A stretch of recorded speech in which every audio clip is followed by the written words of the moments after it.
Hello? Okay. Hey everyone, I had the mic set to the wrong device there, but I'm gonna just make myself a hot cup of tea and then we'll be starting the stream properly. Hi.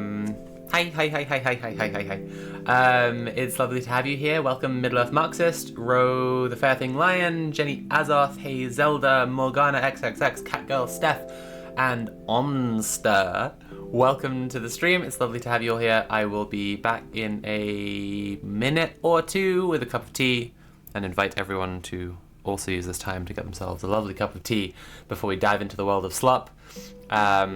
It is a new month, and so new dono goal. I don't think we're going to hit 800, so I've lowered it down to 600, but I've retained the 350 10-minute joke because I do have at least one more. Anyway, I'll see you all in 2 minutes.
Hey everyone! Hello, hello, hello, hello, hello. Hi, hi, hi, hi, hi, hi, hi, hi, hi, hi, hi, hi, hi, hi, hi, hi, hi. Hello, and welcome to the stream. Who else has arrived? Vulpix989, welcome to the stream. Hello, Zai Rose. I think that's everybody. Cool, welcome everyone. It's really nice to have you all here. How is everybody doing? How has your week been? What have you been up to? Anything new care to share? I hope everyone's been well. I am actually a bit sick. I needed to get my hot cup of tea before starting the stream because I'm actually a little bit under the weather. So all the more incentive to donate today because I will stop streaming sooner if there are lots of donos and then I can go rest, which would be nice. However, I am sick for good reasons, which is that I've been out of the house a lot and doing lots of things, which is quite nice. I volunteer at the Harm Reduction Hub. I think I've talked about this on Red Planet and on this stream quite a bit. If people watching this stream now or watching the VOD, hello VOD watchers, don't know about Red Planet, every Sunday, although next Sunday is the first one in a minute because there's been some technical issues. But Sundays, anyway, at 8 p.m. UK time, me and Tim and Mule do a show discussing strategy in the revolution towards a sustainable eco-socialist planet where people are not fucked over all the time and the planet is not dying. Prince Infidel, welcome to the stream, and hello, 1337 Artemis. So anyway, I've talked a bit before about volunteering at the Harm Reduction Hub. Thank you to Middle Earth Marxist for a £2 donation with the message to encourage the treating of Sophie so she can get better sooner. I really appreciate that. The money, to be clear, will not immediately be spent on me getting better, but it will go towards me getting better, because if people donate, then I will go rest, which will actually materially help. The money will probably... I may well be my next big expense. I'm finally getting these planet tattoos filled in, and also I'll be able to show those off at the end of on next stream. I've got like Saturn, Jupiter, Mars, Uranus, and Neptune all filled in, and they're all healing beautifully right now. I've got to get Mercury, Venus, and Earth done tomorrow. Not tomorrow. No, in a few days. Anyway. So I talk about volunteering at the Harm Reduction Hub. If people don't know what that is, it's a really, really cool project that I encourage people to learn about and try to replicate to the best of their ability, because I think more of them in the world would be a really, really good thing.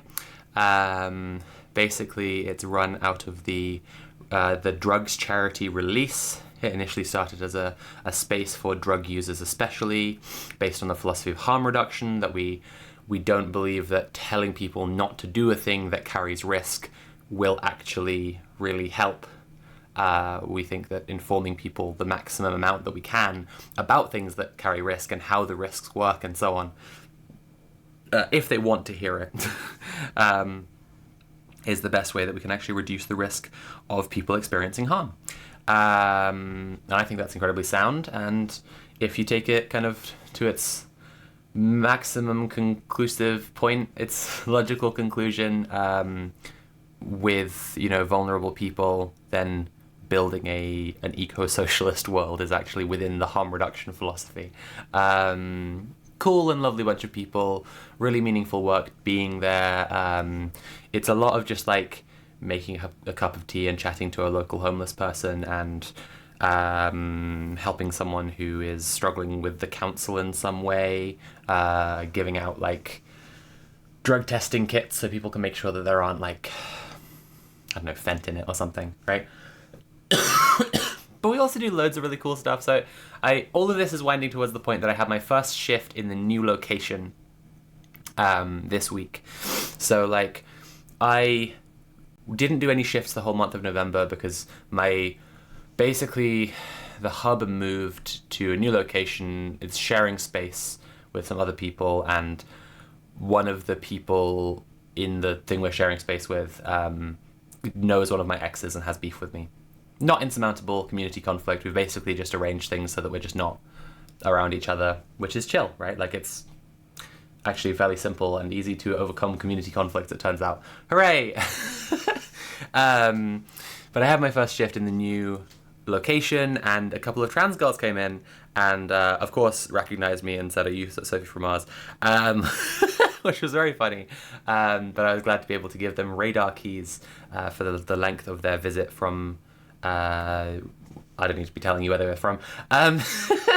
But to give them radar keys, because while they're in England, they can benefit from being able to use disabled bathrooms whenever. And that's one of the kinds of things that we stock in the hub, right? This is the kind of thing that I mean, is that it although the idea of harm reduction is most frequently applied to how do we stop overdoses specifically, we are expanding this out all the time.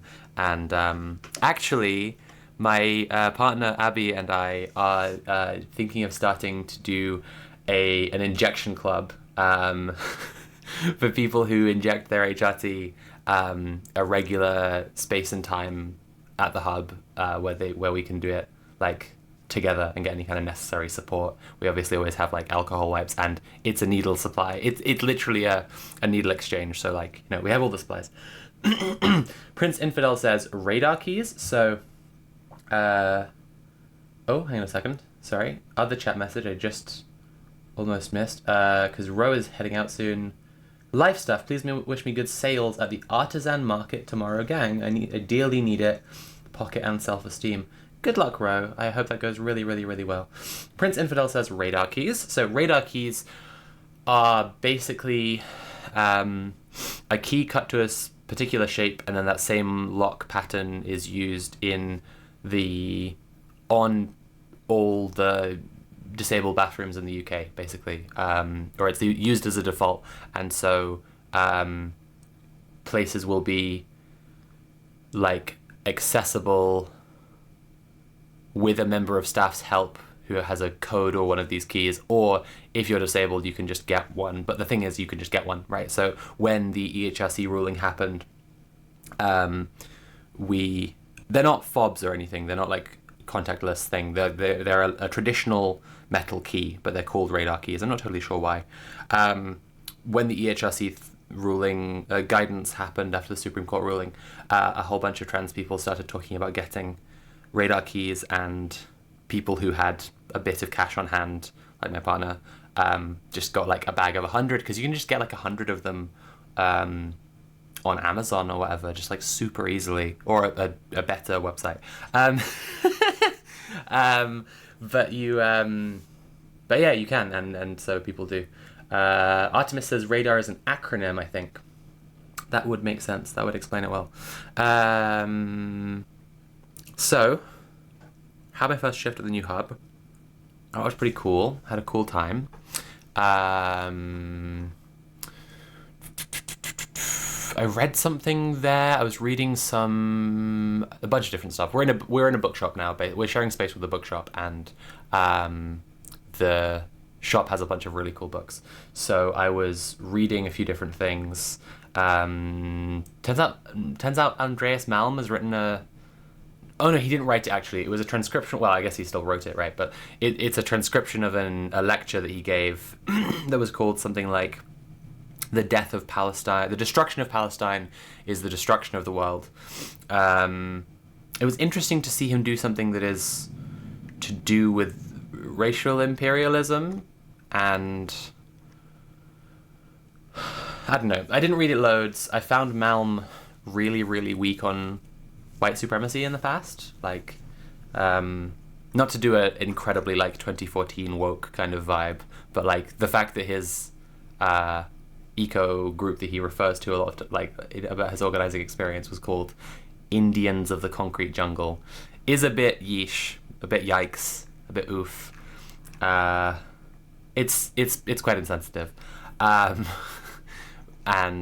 I was quite astonished by how his book Fossil Capital manages to talk for dozens, possibly hundreds of pages about the cotton industry and just not really mention slavery. Anyway, that was interesting. But I was reading some Rebecca Solnit, who I've seen referenced around, and I read her essay. She has an essay called, in this one collection, called Men Explain Lolita to Me, which is really funny, and very well put essay. Basically, the gist of the essay was that, like, relating to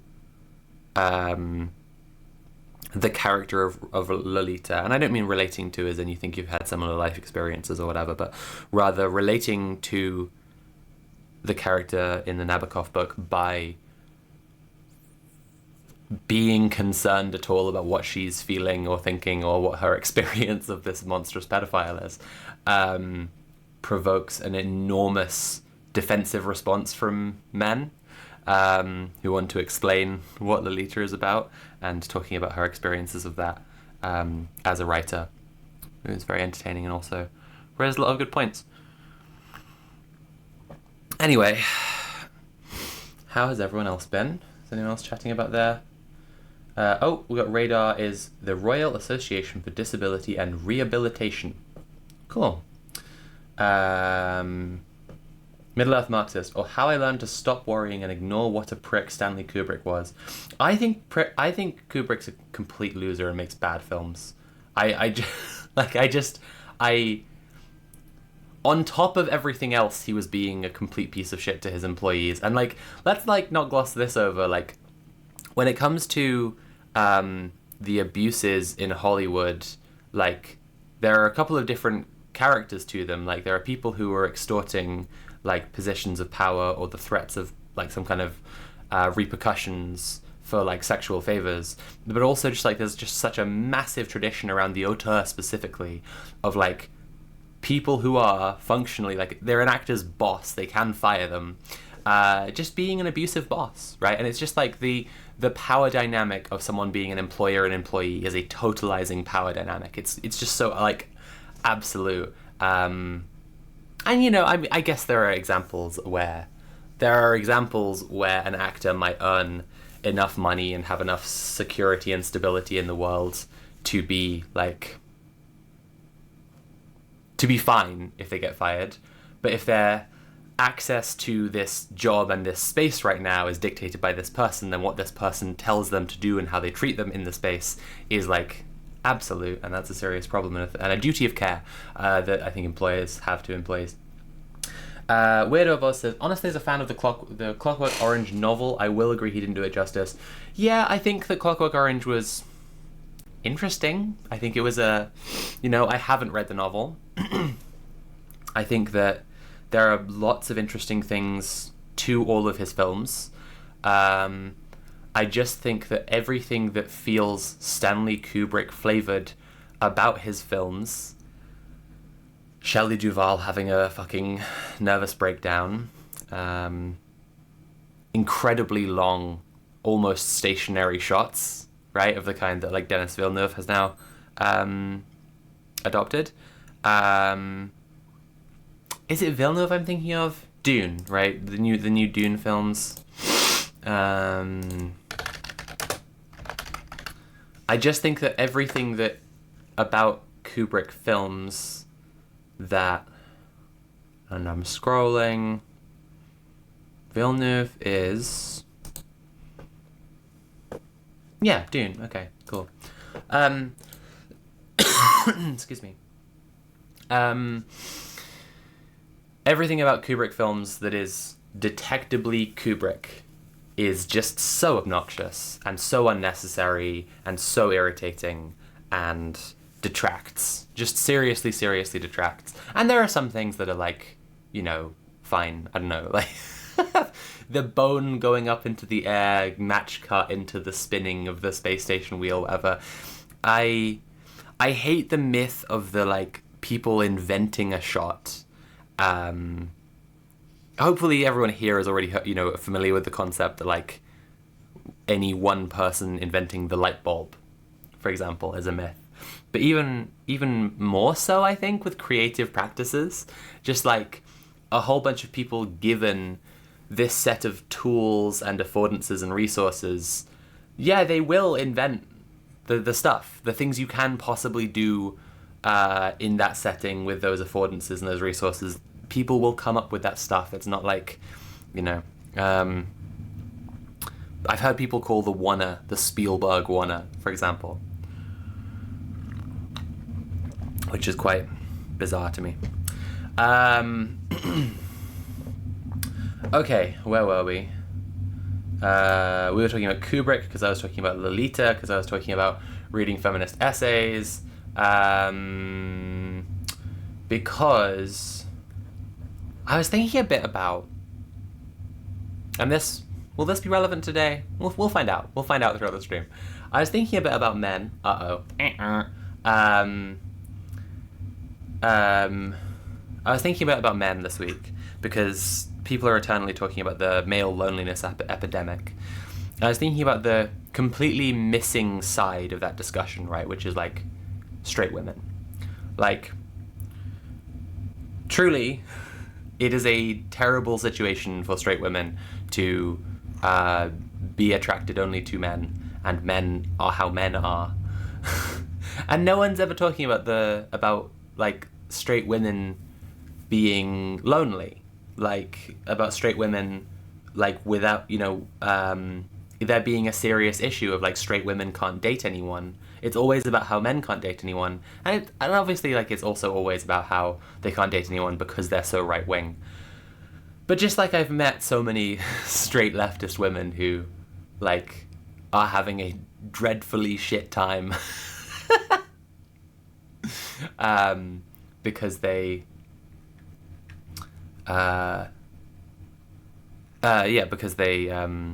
because the men suck so bad.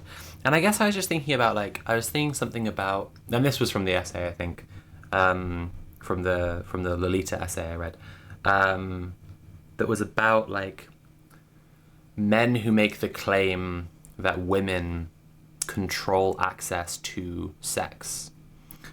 And it was just so sad thinking about like several things there that like patriarchy has made invisible to the man who would make that claim. Like one is the idea, obviously, just of women's consent in general. Just like absolutely nightmarish level of just like, as I think as Solnit says in the essay, like yes, women do have control over when men have sex with them if they respect consent, because you only have sex with someone when they consent for you to do that. Duh. And like but I was trying to like, what is the guy who's making that claim like getting at? He's getting at an idea that like he's trying to paint a picture in that claim of men as horny all the time. That's the thing that the patriarchy has made invisible for him, right? He doesn't see that that's something that like patriarchy has told men that they embody.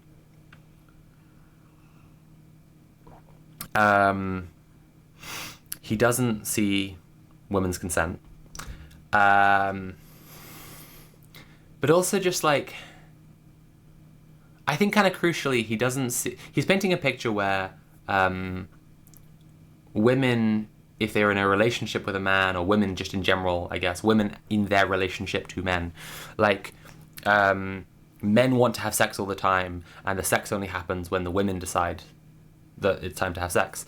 And so like another thing you could say has been made invisible for patriarchy there is like, as I was saying about lonely straight women, just like any concept of women who might be horny and not having sex.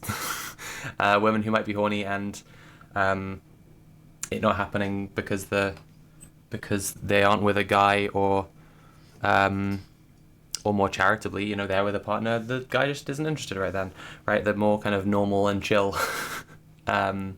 situation. And my point to all of this is that I guess like men truly have such little concept of how terrified women are of men. Like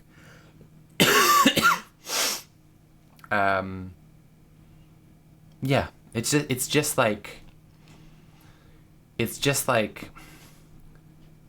this dynamic of like men being encouraged to think of themselves as being horny all the time, and women being like rewarded by patriarchy for being more chaste or being more pure or virginal or whatever. Yeah, it's just driven by men being a fucking danger. Like if men were not just such a fucking immediate, imminent threat to women, then like the free love revolution would have gone a lot further, right? Like people would have just been like, oh, we've just been abiding by these bizarre social mores of sort of chastity and properness and all that shit, and we could just be fucking, and then they all be fucking, and it'll be great. But yeah, men just being a danger to women. I think that's like, yeah, I'm not sure if I'm going massively anywhere with this. I'm just checking in on something on my phone. Okay. I'm not sure I'm massively going anywhere with this, but just that like it was really just been really sitting with that idea for a bit for last week. Okay. Prince Infidel says men assume women can get sex at any time. I mean, like, if I went on Grindr, I could have sex right now. But also, if men went on Grindr, they could have sex right now.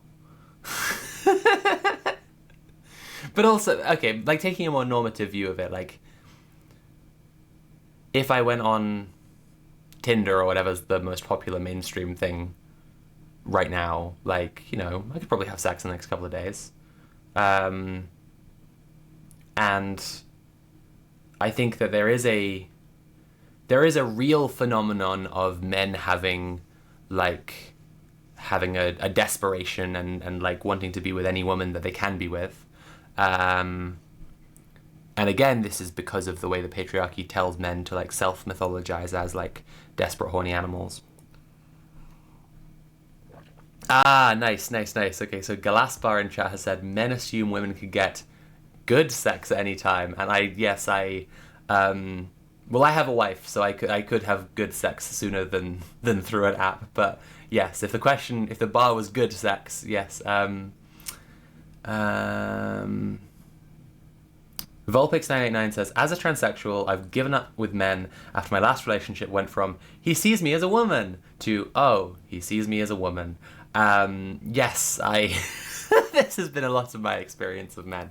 As much as it seems like a thing you will avoid by being aware of patriarchy and of how it works and a feminist, the gender affirmation of attention from men at some point in your transition, which is of course second puberty, will have you like whoa, and then you'll be like, oh.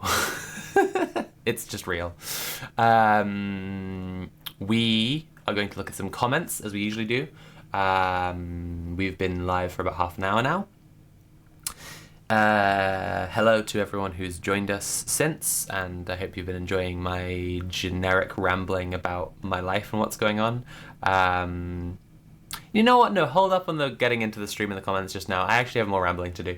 After my first shift at the new hub location, we had the hub town hall, which was really cool, and I just wanted to chat about it because if anyone here is involved in any kind of organizing, I thought that we did a couple of things like particularly well in the town hall. I think that like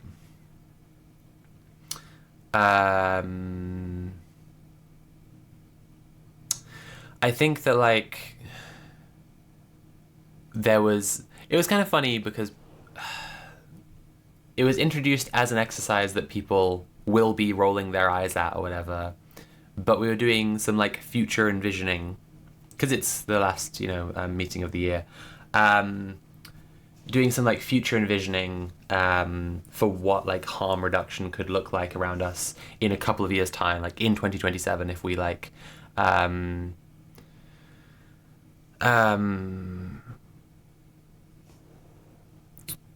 are ambitious with our goals or whatever. And I think that's like, I don't know, I know this isn't like a novel concept, but it was a cool exercise. We wrote down ideas and then we put them across a chart of like effort versus time. Like what things could we achieve tomorrow with minimal effort? What things could we achieve soon, but it would take a lot of effort?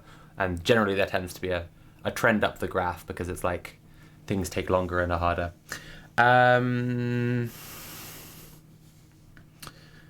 Yeah.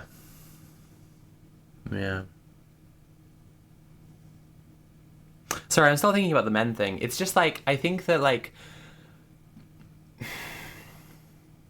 there should be more acknowledgement, and this is somewhere where like I think a lot of queer spaces, because we're kind of like, well, lesbianism is the answer. Like I'm a lesbian, and I've always been in long-term lesbian relationships. So I've fallen into this pitfall myself, but like people look at the plight of straight women, and are just like, well, men are shit, so they should just be lesbians. And even when I'm having serious conversations with friends of mine about this, like it tends to be a dead end the conversation will hit where we'll just be like, and obviously the solution is for them to be lesbians. But it's just like, yeah, I just like, it just is a shit situation for women who are attracted to men being attracted to men because of how shit men are. and like it doesn't help the situation for us to just say, well, they just should make a different choice.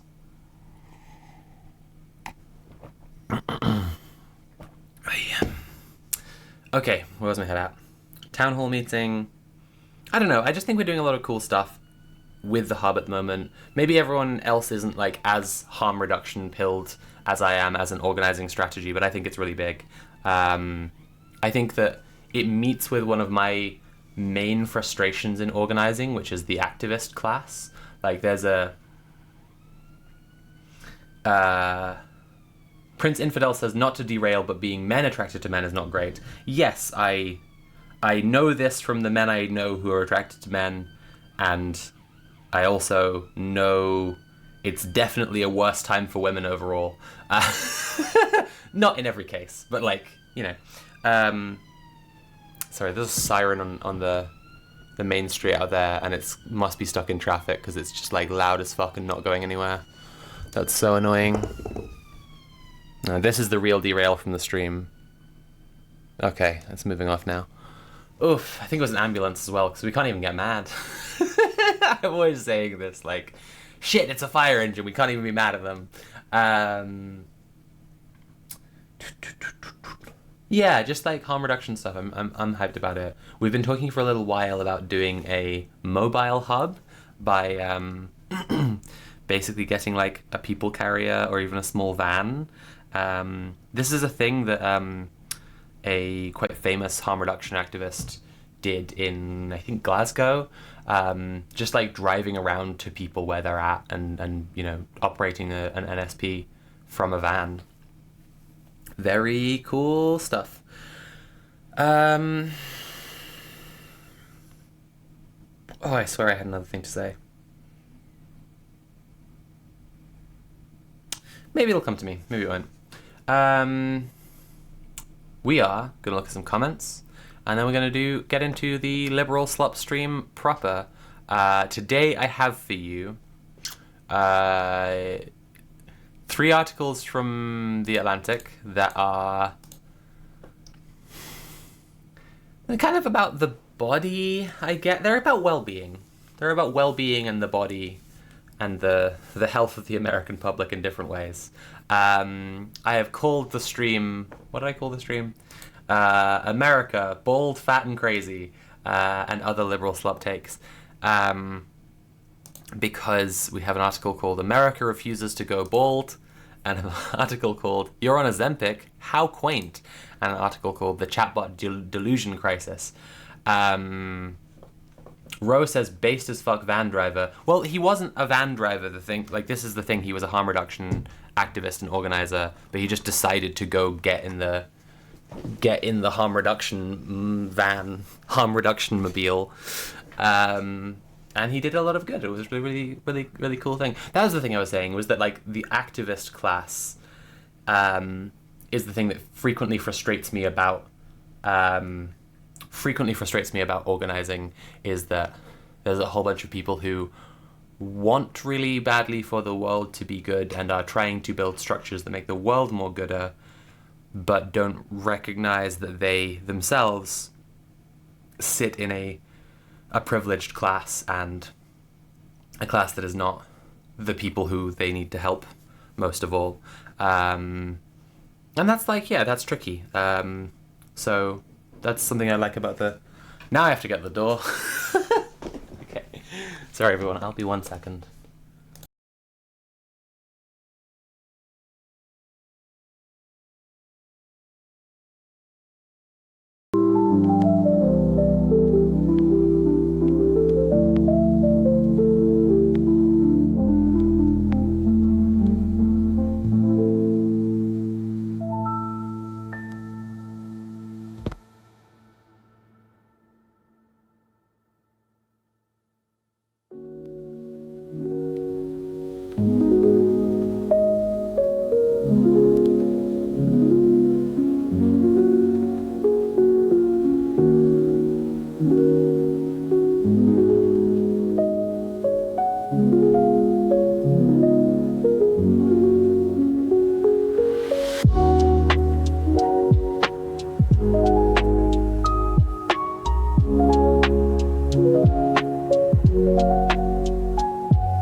Okay,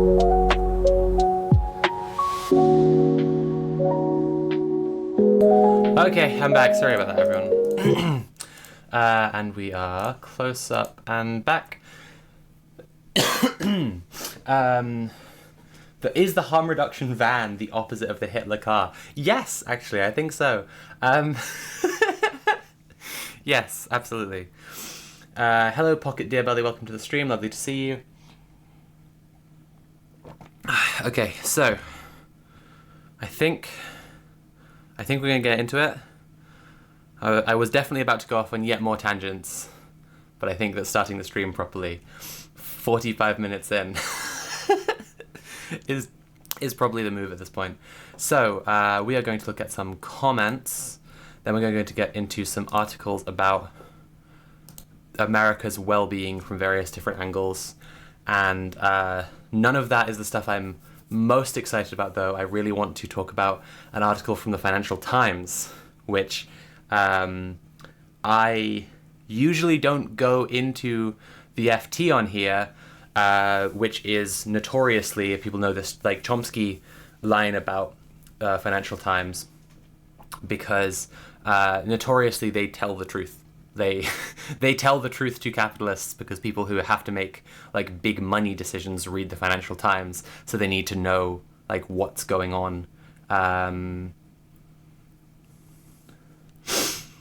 Good, it just started. I haven't missed anything. Yep, you're okay. You are perfectly on time. We're still about to begin. I've just been talking about my life so far, so there's nothing important. Just in time. Hello, Lettuce Vervain 500. Welcome to the stream. Lovely to have you here. Ro says, I intended to leave comments on the podcast streams many times at TBH. It left me so depressed I couldn't bear to go back in. Oh my goodness. Yeah, no, we're gonna look at some comments on the stream of the last one next. That fucking podcast was too much. Link Retro, hello, welcome to the stream. It's lovely to have you here. Okay, I have hyped it up enough. Let's actually begin doing the proper content of the stream now. Before I go in, I'm gonna just really quickly, I promise it's actually really quick. I'm going to say, please, if you're enjoying the stream, consider paying for the stream. You can subscribe or cheer or donate directly using command TIP. That's !TIP. It is now December, and so Christmas is coming up. So if you want me to have a very Merry Christmas, a very meow-ry Christmas, then you can send me money. You can also subscribe to my Patreon. That's my main source of income. That really helps me out. There will be new videos coming in the new year. And also, like, today I'm sick, so if you donate, I'll be able to stop and go rest sooner. So, you know, speaking of well-being, which is I guess broadly the theme today. Yes, so we've got some various different things from the Atlantic about well-being, and then we've got Financial Times op-ed, and that's why it's worth looking at as liberal slop, because rather than just giving them the straight fact, it's an opinion piece in the Financial Times, which someone linked me earlier yesterday, and it's it's a hell of a thing. Right, let's look at these comments. So, Volpix is actually here in the VOD comments and has probably the simplest summation we could have of how that podcast was for everybody. The thing about this podcast is, it's really quite bad to watch, is the thing.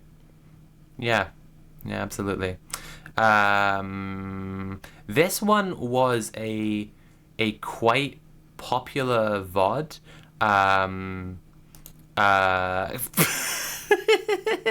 This one was quite a popular VOD. It got quite a lot. It was the most views of any VOD since I've returned to streaming. And as such, it attracted some people who I wouldn't usually watch. As we can see, this person's begun their comment with, "Women are not terrible. Modern Western liberal leftist feminist women are terrible. What is even more terrible is how men are trying to take away everything women fought and struggled for by dressing up and pretending to be one of them as they invade women's..." And you can see this comment goes on for quite a while there, like all of that there. And so, as you can see, there's a little three dots menu button here. And what happens is we go to hide user from channel, and this person can keep on thinking that they're leaving comments. They won't know they're banned, but nothing they say will ever show up. And so that's how that works. Just an interesting like YouTube tutorial for everyone there. Okay. People liking the 10-minute joke. I'm glad people were into it. Sorry about my cough today, everyone. Oh yeah, and I was also baffled by this one. I wanted to let everyone see it as well. It's from Gorillas in the Mist.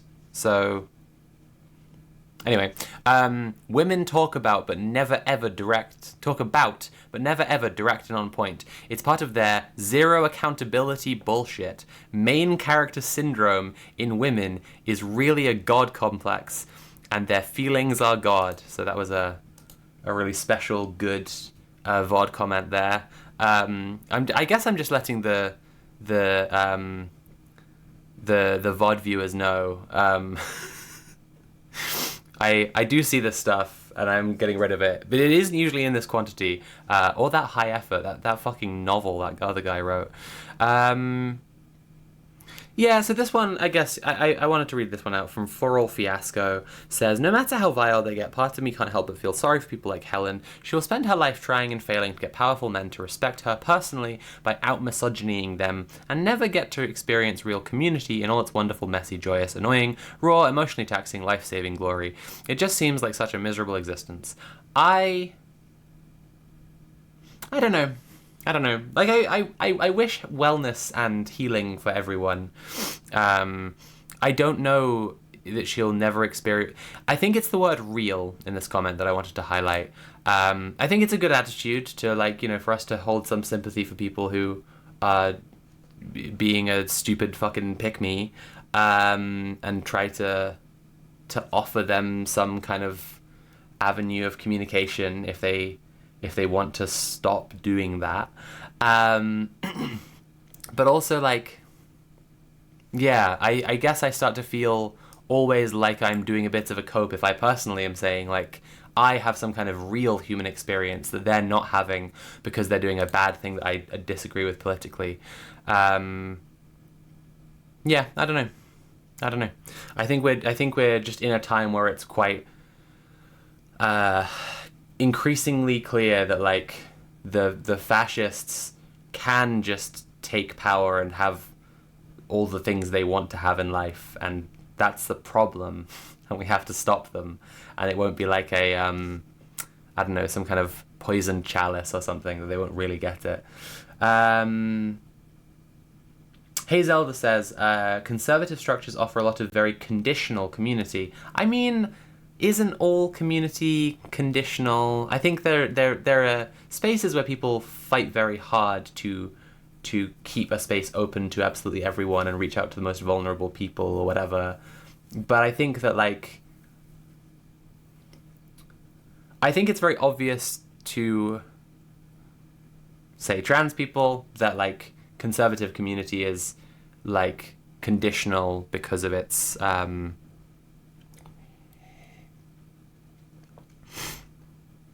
because of us being a kind of person that just wouldn't be in that community. But also, like, yeah, I don't know. I just don't know any real community that isn't conditional and doesn't have, like, ways that people need to behave along with the group in order to be in it. If that wasn't the case, then I think there wouldn't be so many people in the world who kind of fuck with total isolation, want to live in a cabin in the woods kind of misanthropy, I guess. Like, there are just a lot of people who are like, yeah, I've tried living around people and it sucks. But yes, I still, obviously, like, I'm not trying to just be contrarian here. Conservative community will... the community that someone like Helen is who we're talking about here, can find in being a misogynistic woman is going to keep on liking her as long as they find her useful. And so, like, her succeeding at her goals is also her annihilation.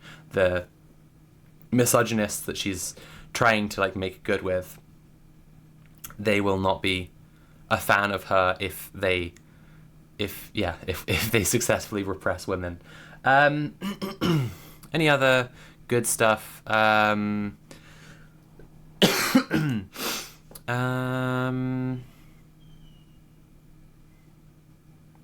Yeah, I guess I just wanted to, like...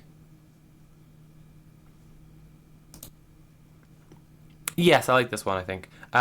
Helen functionally did say outright that she was against being aware of the systems of oppression in the world when she said McCarthy did nothing wrong. It's always interesting how much their politics rely on naturalization to legitimize their ideas. As much as they promote truth-seeking, they also do this specifically to prop up constructions that rely on coercion and subordination, calling back especially to how Helen emphasized how subordinate men must accept their leaders' decisions when they don't agree with them. Yeah, I mean, that's a fantasy, right? Like, that's living in a total fantasy world to be saying that the way that patriarchy works, or the way that the real world works at all, is that people are, yes, like, accepting their leaders' decisions when they don't agree with them. That happens some of the time, or even a bunch of the time, and is not, like, I don't know, a difference of men or whatever. It was just all such a bizarre conversation. Volpix989 here in chat saying, I think if I hear the phrase truth-seeking one more time after listening to that, I'm going to scream. It was a deeply awful podcast, and I will try to not plunge us into something quite that dire in future. But we may still in future watch a bit more liberal slop podcasting, because the fact that all of these ghouls now have their own podcasts, and video podcasts as well, because they're getting with the times. Is mesmerizing and a big opportunity in liberal slop content. Yay for liberal slop. However, I don't think that we will encounter something as uniquely awful as Did Women Ruin the Workplace any time soon, because I'm not going to go looking at, and this is the thing about Did Women Ruin the Workplace, that podcast episode, is that, like, it's a misplaced piece of content. It should be on Breitbart, on InfoWars, on some Nazi podcaster's show, like, discussing in serious terms, did women ruin the workforce? Should women be pushed out of the workforce? Should women just have less access to public life? Like, that's some very intense Nazi shit, and the fact that the New York Times did it is why it was worth looking at and discussing and seeing how they legitimize such hideous discussion. But it's not usually the kind of thing I go in for, right? Like, there are content creators who traditionally have, or still do now, like, spend their time looking at what the absolute worst fucking people are saying. Sean, for example, would be one of my examples of, like, one of my favorite YouTubers to do this. Sean the Skull, I mean. But, like, while I have done some of that stuff before, I find efforts into researching fascists much more useful when it's anti-fascist research to do with, like, what's actually going on the ground. And I don't think I get so much out of, like, watching a Nazi podcast. It just so happened that the New York Times did a Nazi podcast. Anyway, today we are going to look at 3 little tasty snack articles from The Atlantic, and then we're going to look at one... Sorry, there's a chat message. First time chat from Ella Efelefinefi. Have I got that right? Efelefinefa has said, "Hi, I love liberal slop. Is this a safe space?" Yes, this is a safe space to admit that you actually love rolling in the filth with all of us liberal slop piggies. Middle-earth Marxist says, mainstream Nazism just seems to lack protein. Yeah, it was just Yeah, it was just a bizarre time. And again, it is worth looking at because the New York Times did it in terms of where they're going. And I think I might have said some of this in my concluding comments last stream, but like I've been away for a couple of years from streaming. In that time, some people have run into Ezra Klein's "I don't know what my role is anymore," which is coupled with him saying like I regret what we've done. I think we've let trans people down, for example. And other publications have gone further and further and further towards the things that were underpinning their failures to produce a left-of-center politics in the first place, right? Like what Marxists call the contradictions, right? The contradictions are sharpening, heightening, intensifying all the time at the moment, becoming so much more obvious. And for a couple of years ago, the point with the liberal slop streams was to say, they're not going to get away from these contradictions. You know, these are getting a bit worse. They're going to have a worse time trying to pretend those contradictions don't exist. And that their existence is not self-contradictory. For example, someone like Ezra Klein, who would consider himself a progressive, who is telling people that they should telling politicians, political parties, they should run anti-abortion candidates to win over reactionary voters to blah, blah, blah, blah, blah. It's like, these are contradictions produced by the underlying contradiction of a guy like Ezra trying to be like progressive, working for the intelligentsia of the American ruling class, having the role he does in their system.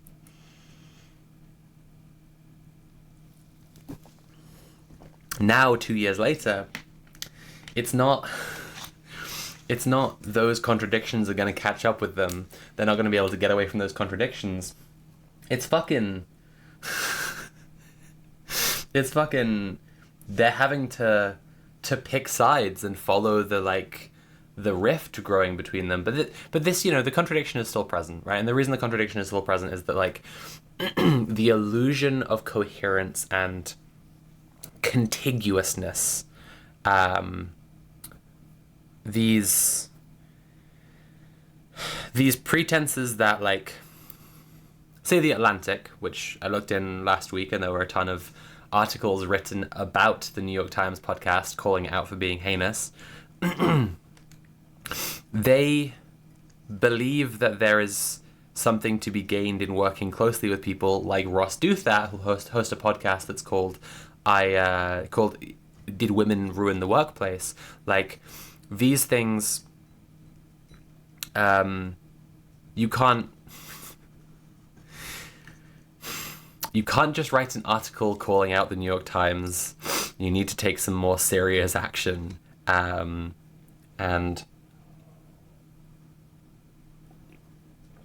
what we're going to be seeing now even more intensely across the world of liberal slop is that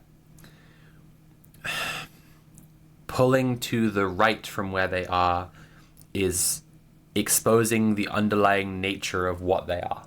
Right? Again, the intelligentsia of the American ruling class, of the imperialist ruling class. They are a part of the imperialist project, and pulling to the right, being less humane and being more Nazi-ish, basically, is revealing that underlying nature.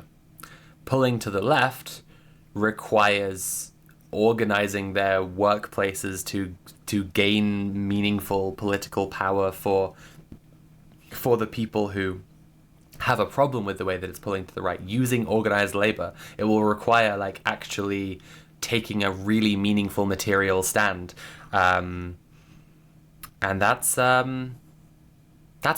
That's a lot harder.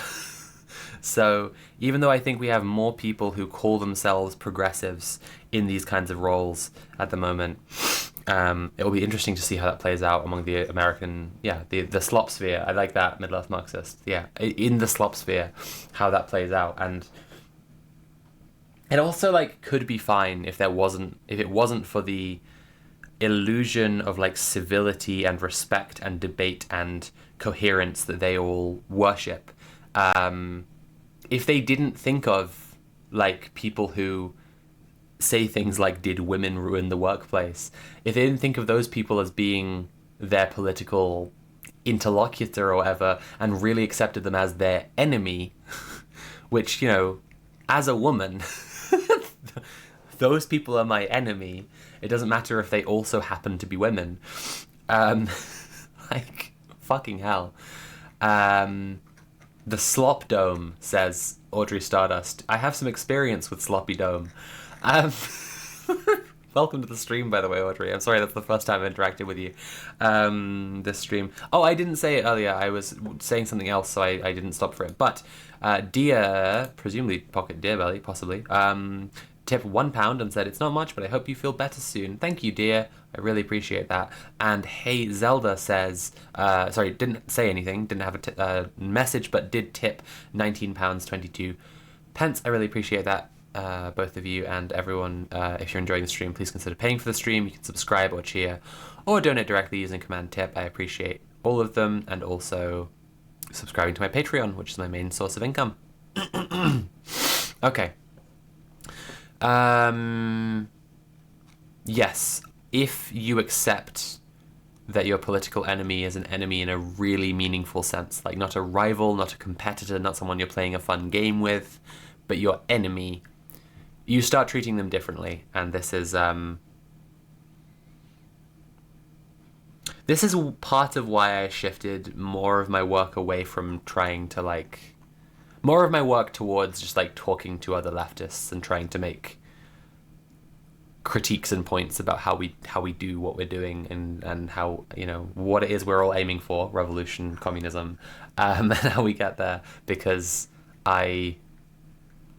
like, in terms of, like, I think where I came in at YouTube was doing some, you know, bread tubey algorithm hacking stuff of, like, trying to use media analysis to push people in a positive direction. It became increasingly apparent, like, very rapidly, that, like, the people who've already been radicalized to the far right, they're either going to have some kind of extreme experience, road to Damascus moment, and come out of it, or they are just Nazis now, and they're not...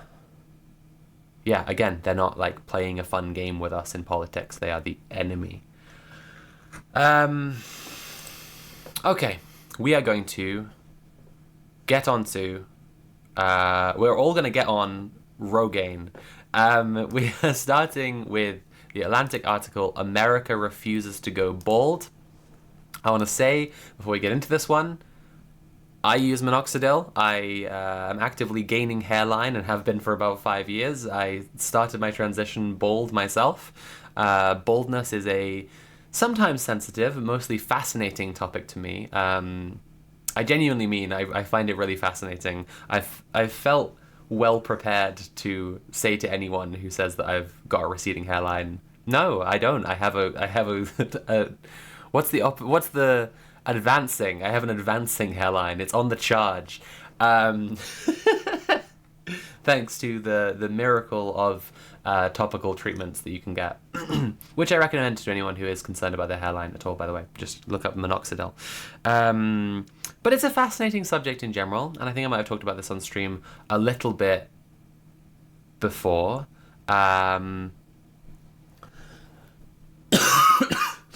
Pocket Dear Belly says, proceeding hairline, which I quite like. It does give the impression that my hairline is, like, kind of moving around my head, though. Audrey Stardust says, an evolving hairline. Yes, it hasn't even reached its final form. But it's a fascinating topic. It's one that is very, like, stigmatized. People don't want to talk about baldness. Like, people just don't want to talk about hair loss, about baldness at all. Even in trans communities where, like, literally the majority of people have some kind of concern about it. Like, so many trans women who have nothing wrong with their hairline at all, and I say this as someone who used to be bald, will worry about it and want to get some kind of treatment, even up to, like, wanting, like, plugs. And a whole bunch of trans men go on T and discover that their hair starts falling out, and that's always been a fascinating point to me, right? Like, this is what I mean about baldness being an interesting topic, because it is seen as such a masculine feature and such an essentially unattractive feature that, like, a bunch of people who are really fucking hyped to, like, get, like, hairy arms, like hair, like facial hair, um, muscle definition, and other masculine features, like hate that their hair is falling out like so much, and that's yeah, I don't know, just a bit fascinating to me. Like I definitely, I think it was Tim the other day made an offhand comment about the baldness as a something about like genetic weakness, and I was just like, I mean, the conversation was between me, Tim, and Mule, and I was just like, this is a terrible set of people to be talking about baldness being a genetic weakness. But like, but yeah, I think there is a kind of attitude in society that baldness has something somehow to do with weakness, which is very, yeah, bizarre to me. So it's fascinating on a sort of like cultural, semiotic, and aesthetic level. Like, why does it have the meanings that it has, and why do we feel about it the way that we do? It's very like deeply ingrained, despite the obvious sexiness of some bald men, such as Patrick Stewart, and also despite like some cultures, you know, there have been at least, and are some cultures where baldness is an aesthetic choice people absolutely fuck with. I think it has to do with the fetishization of youth in our society. I think very sincerely, if I was to give like my best stab at an answer to this, I think it's the fetishization of youthfulness, and of being young. In chat, the Source Tossers says, I am a trans man and this is me and my hairline. Yeah. I genuinely thought I wouldn't care. Nope. Yeah, well, that's the kind of thing, that's exactly what I mean. I remember being at a stage in my transition where, like, my hairline had not advanced, charged as far forward as it now has. The trans Bolsheviks are rampaging across Sophie's forehead, says Middle-earth Marxist. They're storming the winter forehead. Yeah, I just, like, I remember, yeah, like being much earlier in my transition and still waiting for my hair to like grow back in a bunch and feeling really, really ashamed of it, struggling with really difficult feelings, and seeing trans guys who are going through this thing of their hair's thinning and they hate it, and just being really like saddened and a bit angered by it, because I was just like, I feel shit about this thing that like testosterone did to me, and I'm working to reverse it, but like, why can't someone just like enjoy being bald? Not me. Not me, but someone. Yeah, like I continue to wonder about it. Audrey Stardust says Kaylin Conrad got alopecia and lost all their hair, and while they're unapologetically andro, I think it was really good for people to see a femme-leaning trans creator both go bald and still be immensely femme doing so, especially for me, hella fixated on the ways I age, and it def scares the fuck out of me, even if estrogen saved my hair in the end. Yeah, I mean, hair is lovely, right? Like, having hair is wonderful. My hair is the longest it's ever been at the moment, and I'm really enjoying it. It's a really nice sensory experience. Not being able to grow hair, I understand like the kind of implicit nature of like loss and inability to that might give it some of the cultural meanings that it has, but I really do think it's about a fetishization of youth that is like the biggest reason that we like very extensively shame baldness. Anyway,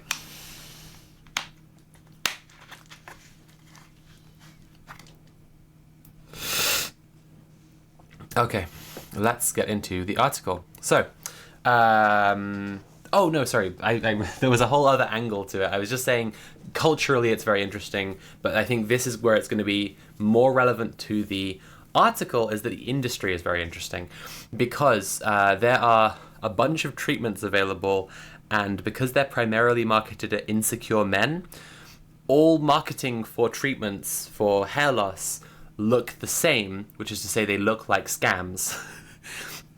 And it's very entertaining to me and fascinating that ones that that work, like minoxidil, will still market in mostly the same way. And there's some sense to it, like, the style being a before and after picture. You can see why they would use that. But just like the style kind of typographically and how everything's laid out and the word choices, it just always looks like a scam. Whether it's like something like minoxidil that does promote hair growth for people who've experienced alopecia, or something like caffeine shampoo that promotes hair growth if the hair loss people have experienced is due to a lack of blood flow to the scalp, but not if they've experienced it for any other reason, right? Or people who, or if the product is a fucking laser hat, and I've been fascinated by this forever. If anyone would like to pay me to make a short, like, documentary about the hair loss industry and why it's so bizarre, I would love to use some of that money to buy the laser hat, which is like, it's what it sounds like. It's a laser hat. Like, you wear it on your head for like half an hour a day and it bombards your follicles with lasers. And I want to know so bad what it's like to use it and how it works. But anyway, like I say, whether they are like supplement pills or a topical gel or a caffeine shampoo or a laser hat, which all have different use cases and different efficacies, they'll all be advertised the same way. And that's an interesting thing to do with, like, marketing at least, but possibly capitalism more generally. Okay, now let's finally get into it. We're 1 hour 17 into the stream. We're going to read the first words of our first Liberal Slop article. It's going so well. Everybody, please give me money. If you're enjoying the stream, please consider paying for the stream. You can subscribe or cheer or donate directly using command tip. We've got a new dono goal going on over that side of the screen. Please give me money so that I can spend it on nice things for my loved ones over Christmas. Okay. Also, Patreon, right. America refuses to go bald. As millennials enter their Rogaine era, the hair loss industry is eager to receive them, by Yasmin Tayag. Throughout the 2000s, the music charts were rife with references to Rogaine. Jay-Z invoked the hair restoration drug as a synonym for staying power. for staying power. Weezer described it begrudgingly as a means of rejuvenation. Ingrid Michaelson, in a song about accepting one's flaws, pledged to buy the drug for her partner when he inevitably lost his hair. Now, as the millennials who grew up on this music are fast approaching their Rogaine era, the hair loss industry is eager to receive them, particularly the many women coming around to the idea that they may want to buy Rogaine for themselves too. Over roughly the past decade, hair loss treatments aimed at women have broken into mainstream consumer culture, alerting women simultaneously to the possibility of balding and the potential to fix it. Women have always been the target audience for shampoos, hair masks, hot oil treatments, and so on. Oh my god. Sorry, I just remembered something, an advert I saw on the tube that I need to show everyone right now.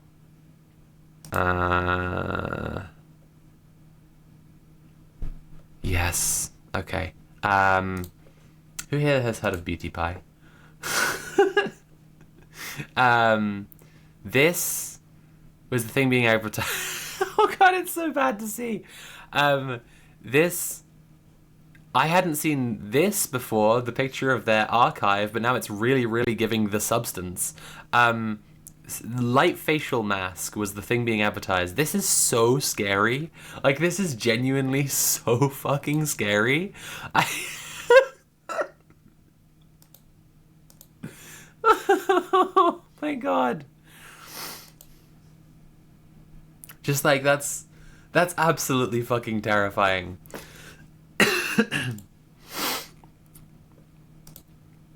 Okay, thank God we can zoom in. I'm really glad. I'm really glad we can all get a closer look at what's going on here. Jeepers creepers. That's just so bad to see. I think I've seen her at the kink club. Okay, cool. We're back on this. So, also, hi Million Peaches, it's lovely to have you here. Did I see Beck earlier in the chat? Hi Beck, hello, welcome to the stream. Okay, we're back on this. Particularly women. Women have always been the targets of shampoos, hair masks, hot oil treatments, and so on, and the Beauty Pie laser light facial mask. But those products aim to improve the appearance of existing hair, not grow more of it. Products specifically for hair loss have been historically targeted male users. When Rogaine launched in 1988, it was available only for men. The women's version came 3 years later. They're not different. Like, what? That's just like... I understand why they're marketing the way they are, but like they're not different stuff. Like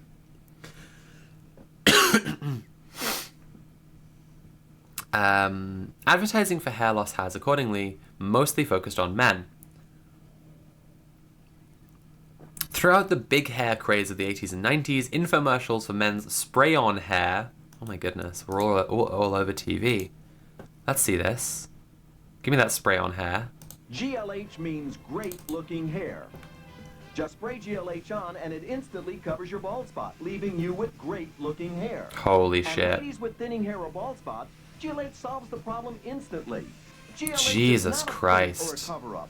It's an amazing powder that clings to the tiniest hairs on your head. It actually builds on itself, leaving you with great-looking hair. And the GLH hair system is not expensive. Wow.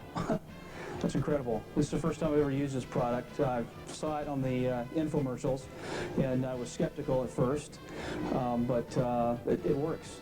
I'll tell you what, I can't believe it. You know, I've seen the commercial, and I just couldn't believe it. And it really looks great. My wife's got herself a new guy now, and I tell you, I'm really impressed. That's incredible. I've been getting harassing for being bald. Oh dear. No more days without being called Oh dear. But the babes are back.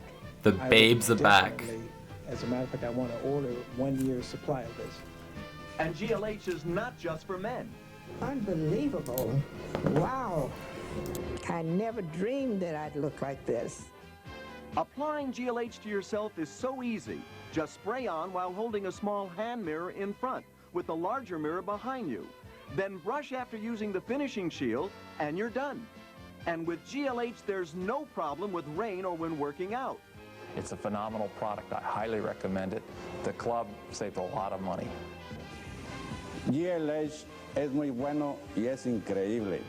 Oh, I started using GLH about 4 months ago after my barber told me I'd never grow any more hair. Hey, Emmett, look at me now. A full head of hair. Order GLH now for only $39.92 and get the $15 trim comb free. Or send $39.92 plus S&H to Ronco, Box 4057, Beverly Hills, California. Well, that was educational. I would like to run back the middle of it. There's some incredible performances in there from people who are trying to pretend that they are really happy with this.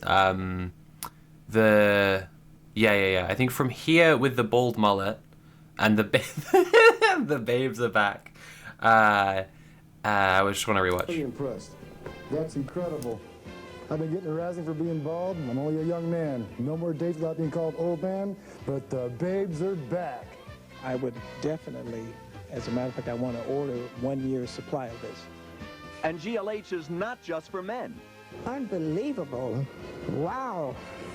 I never dreamed that I'd look like this. Applying GLH to yourself is so easy. Just spray on while holding a small hand mirror in front with a larger mirror behind you.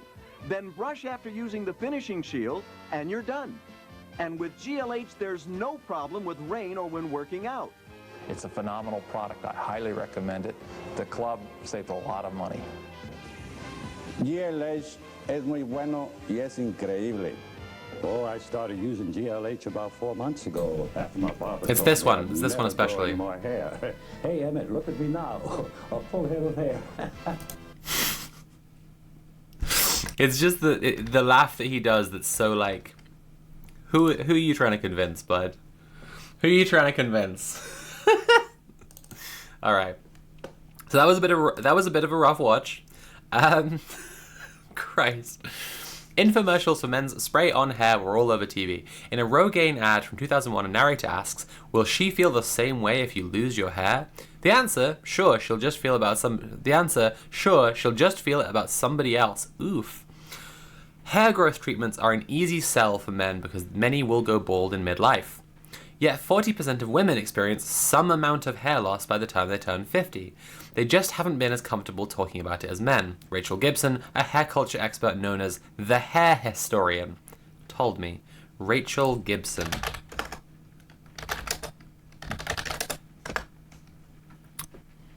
The hair historian, cultural commentator.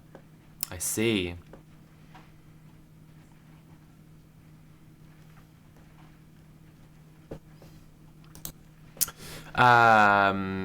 Now, brands and their ambassadors have taken the microphone. Nutrafol, a women-focused hair supplement company that launched in 2016, has started selling its products at Sephora and Ulta. My Instagram feed is full of female influencers holding up fistfuls of loose hair and presenting sparsely populated scalps, then hawking serums, supplements, and shampoos that supposedly restored their voluminous mane. Before watching these videos, I had no suspicions my hair was falling out. Afterward, I was convinced that with the right product, I would look absolutely equine. There's more of my particular furry bent coming through, but horse is just not the... When they said mane, I just wasn't thinking of a horse, but I understand. When hers launched in 2018, it offered topical minoxidil, the generic form of Rogaine. Yes, I'll say this again. Minoxidil works. Anyone who's interested in this, get some minoxidil. Over the past 3 years or so, many providers, including hers, have started prescribing oral minoxidil, a hypertension drug, off-label to treat hair loss, which can be a welcome alternative to sticky topical versions. It's less that it's sticky. The biggest problem with it, like, it can be sticky if you really fuck up and just get it all over your hands, but the biggest problem with it is that it's just gross if you taste it. So if you don't wash your hands thoroughly right away, you might get some in your mouth, and it's nasty as fuck. Hers and its men's counterpart, Hims, also sell some of their hair loss products at Walmart. So this will be a link to the Walmart page or news details. Oh, just we're going to be selling at Walmart. Gotcha. Okay. The proliferation of women's hair restoration products is impossible to separate from the booming menopause market. Okay, this is an interesting claim.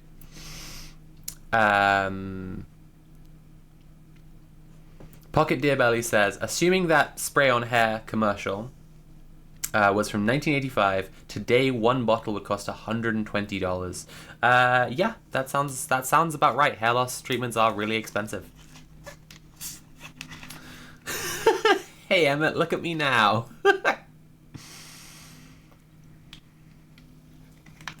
Alright. No neighing in chat, please. As much as we encourage animal noises here, we are firmly anti-pony play. It is a political stance. This is a class issue. The proliferation of women's hair restoration products is impossible to separate from the booming menopause market. As pop culture depictions of menopause have become more prominent over the past few years, numerous drug supplements and telehealth platforms have sprung up to address it. Address menopause, I guess is what we mean by that. Shoshana Marmon, a dermatology professor at New York Medical College, told me that she has observed a growing number of influencers targeting women in midlife when hair usually starts to thin. MIDI Health, a menopause-focused telehealth platform, started offering oral and topical minoxidil in 2023, and it screens patients of common issues such as iron deficiency and thyroid problems that can drive hair loss. And because fluctuating hormones during menopause are a major driver of hair loss in women, hormone replacement therapy can sometimes help. Wow, that's crazy. Wow. Oh my goodness. Oh wow, it's the DHT. Wow, it's hormone replacement therapy. That's wow. Who could have seen this coming? Wow. Of course, hair loss companies are ready to sell these products to anyone. Well now.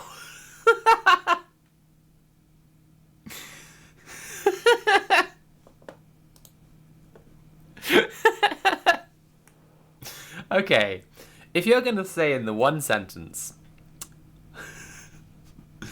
one thing that can help is hormone replacement therapy. And then you're going to start the next paragraph with, hair loss companies are ready to sell these products to anyone. Oh boy.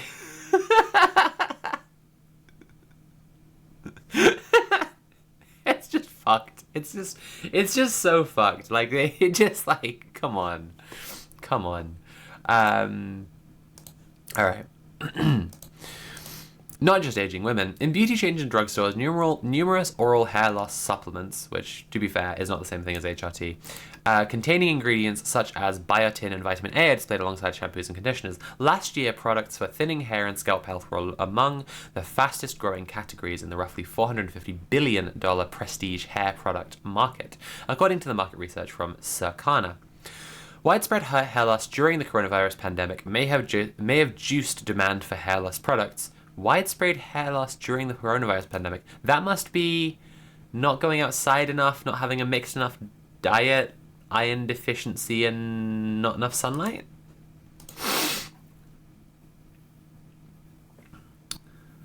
The year America's hair fell out. This is from 2021 and is subtitled, "The Pandemic Has Been a Near Perfect Mass Hair Loss Event." That's fascinating. I hope people are seeing and understanding my Weirdo of Oz says stress. That's a really good point. You know what? That's a really, really good point. That's so funny as well. Like, that's the main reason my hair fell. My hair started falling out when I was 13 because my home environment was so stressful. It was fucking rough. Anyway, I hope people are seeing and understanding my fascination with the hair loss industry and hair loss culturally now. I think I'm gonna update the stream title to liberal slop stream, but also bold safe space for all bolds. Okay. For bolds at any stage. Cool, there we go. Volpix says, COVID was a spell cast by the witch that makes you go bald, I guess. Alright, this only happened in America. Yeah, that's a really good point. It's called the year America's hair fell out.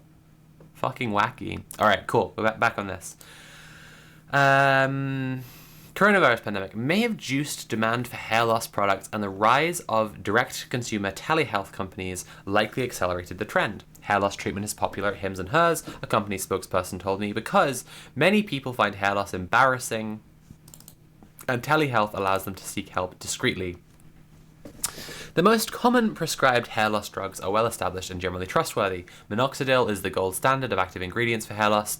Paradi Miramirani, a dermatologist with Kaiser Permanente, told me. Oof.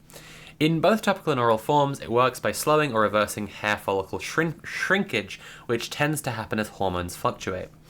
A drug called finasteride is sometimes used to reduce shedding. MIDI Health combines it with minoxidil and two less used hair loss drugs in a regrowth serum. But finasteride is most commonly prescribed to men. It isn't FDA approved for women for hair loss. This is just an example of the FDA being like, who fucking cares? Because it can be dangerous to pregnant women and their fetuses. Has also been linked to panic attacks and suicidal thoughts in some men. I wonder if this is a correlation-causation thing. Whatever. I'm not gonna beef with the FDA right this second. Meanwhile, hair loss supplements, like all supplements, are somewhat of a tangle. The highest quality evidence available offers some support for swallowing ingredients such as zinc, pumpkin seed oil, and omega-3 and omega-6 fatty acids. Elizabeth Hauschmand, a fellow with the American Academy of Dermatology, told me, but purity, dosing, and consistency vary widely among products, and their safety and effectiveness aren't regulated by the FDA. Herbal supplements that lower DHT, a hormone that shrinks the hair follicle, can sometimes be beneficial, but medications are, quote, the only thing that really does work. Spencer Coburn, the founder of American Hair Loss Association. Let's fucking go. Absolutely. A consumer advocacy group told me. The predominantly male focus of the hair loss industry, combined with women's reticence about thinning hair, has left many women clueless about the possibility that they too may lose their hair. We hear all the time from our consumers that, "I didn't know," Cindy Gustafson, the CEO of Nutrafol, told me. Some are too embarrassed to bring it up with their provider, fearing that their concern will be criticized as vain or worse, dismissed as just a part of life, Jordan said. Unlike men, who are generally more aware of hair loss drugs and use them as a first line of treatment, women tend to rely on trusted friends and hairstylists for advice, Coburn said, noting that they usually try 4 to 6 non-pharmaceutical hair loss products before consulting a doctor. Unfortunately, he added, women also tend to spend the most on hair regrowth snake oil. Women today are in an unprecedented position. They're receiving more messages than ever about the possibility of balding, even as they're bombarded with the products to fix it. Perhaps this shift will make women more comfortable taking their hair concerns to their doctor rather than to friends and influencers, but it seems equally likely to change nothing. Like smooth skin and mental clarity, perfect hair suddenly seems within reach at any age, as long as you're willing to pay. So... that was an interesting one. A little bit of a snack of a liberal slop. America refuses to go bald. I guess, take it as charitably as possible, since I was talking earlier about harm reduction. This could be seen as a little kind of a harm reduction article. Yasmin is telling her readers about about what are more legit hair loss treatments and what are not, and how best to set about, go about achieving their goals.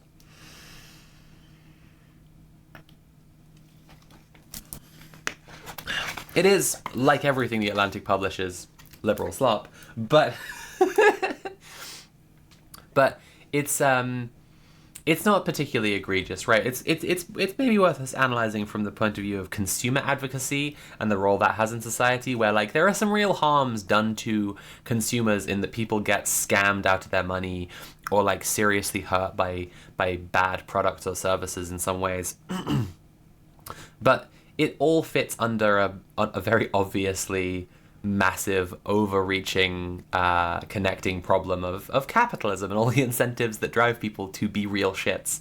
And when it intersects with the beauty industry, I think there's more going on here. So, chat, let me know what you think, what your thoughts are about this article, and we'll chat a little bit before moving on to the next one. I also might have a brief break to let my voice rest and get another cup of tea. But we're going to chat first. An amuse bouche of slop, and amuse is spelt am and then O-O-Z-E. Amuse. I like it, Beanie KB, thank you. Princess Beck Knight 666 says, women, buy more product to maintain a standard of femininity. Yeah, I think this is a part of this. Like, I think it's hard to miss that Yasmin Tayag's article here is encouraging people to buy stuff. It's just encouraging people to buy the right stuff. And I think that if the idea of baldness were not threatening to the personhood of a feminine person, right, we would be in a very different situation. Like, you could say the same is true for men or whatever, but it's not really. It's threatening to an aspect of their masculinity. They might be seen as being weak or whatever, but bald men simply is like not seen as attractive, but seen as an acceptable type of person in society, and bald woman is not, actually.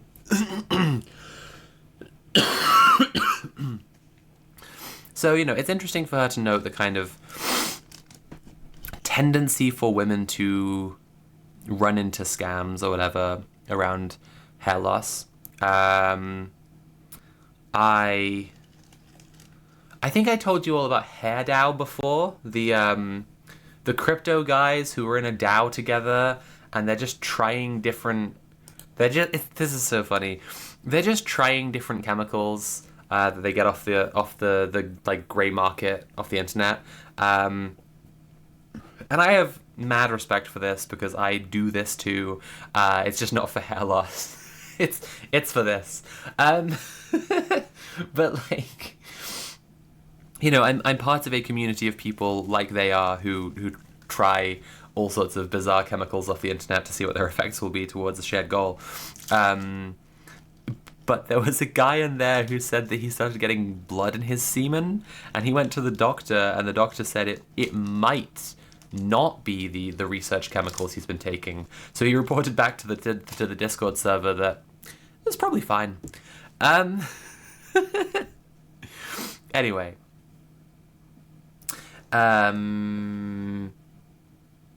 Yeah, so I guess I think that the topic that's touched on in this article has more to it. I gave some of that discussion before we read it. I don't know necessarily that I think that stuff has to be in this article for it to be, like, I don't know, like, she shouldn't have published it if she didn't discuss beauty standards and whatever. Ultimately, it's kind of fine if it's just a consumer advocacy article. At the same time, it's a very interesting and thorny topic, and like the very fact that there is this gendered difference, as I said, that like a bald man is not seen as attractive, but seen as a legitimate kind of person to be in society, and a bald woman is not, is some kind of weird freak. Haley Snaley, welcome to the stream. Haley Snaley says, can't believe people are doing the thing they're incentivized to do. I know, it's crazy, isn't it? Incentives is a good word, actually, yeah. Like, I think that some discussion of the incentives for people in the process of leading, going about their lives to engage with this culture and cultural beauty standards would be welcome here. And, like,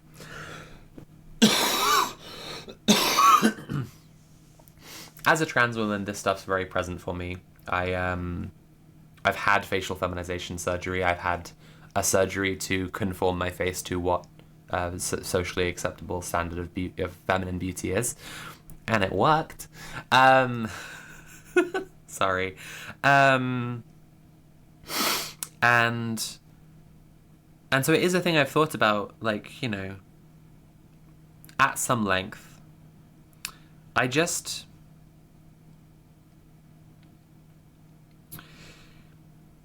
Like so many things in our misogynistic society, there's a constant double bind that people do not want to look at an ugly woman. They will get furiously angry and start throwing things very fast. And also people feel like pretty women are like tricking them. And like, it took me way too long after FFS and some very, very shit things happened to me in the process of learning that, like, people are extremely bad to women they find very attractive. Because, the initial impression after my surgery was, like, night and day difference in how people were treating me.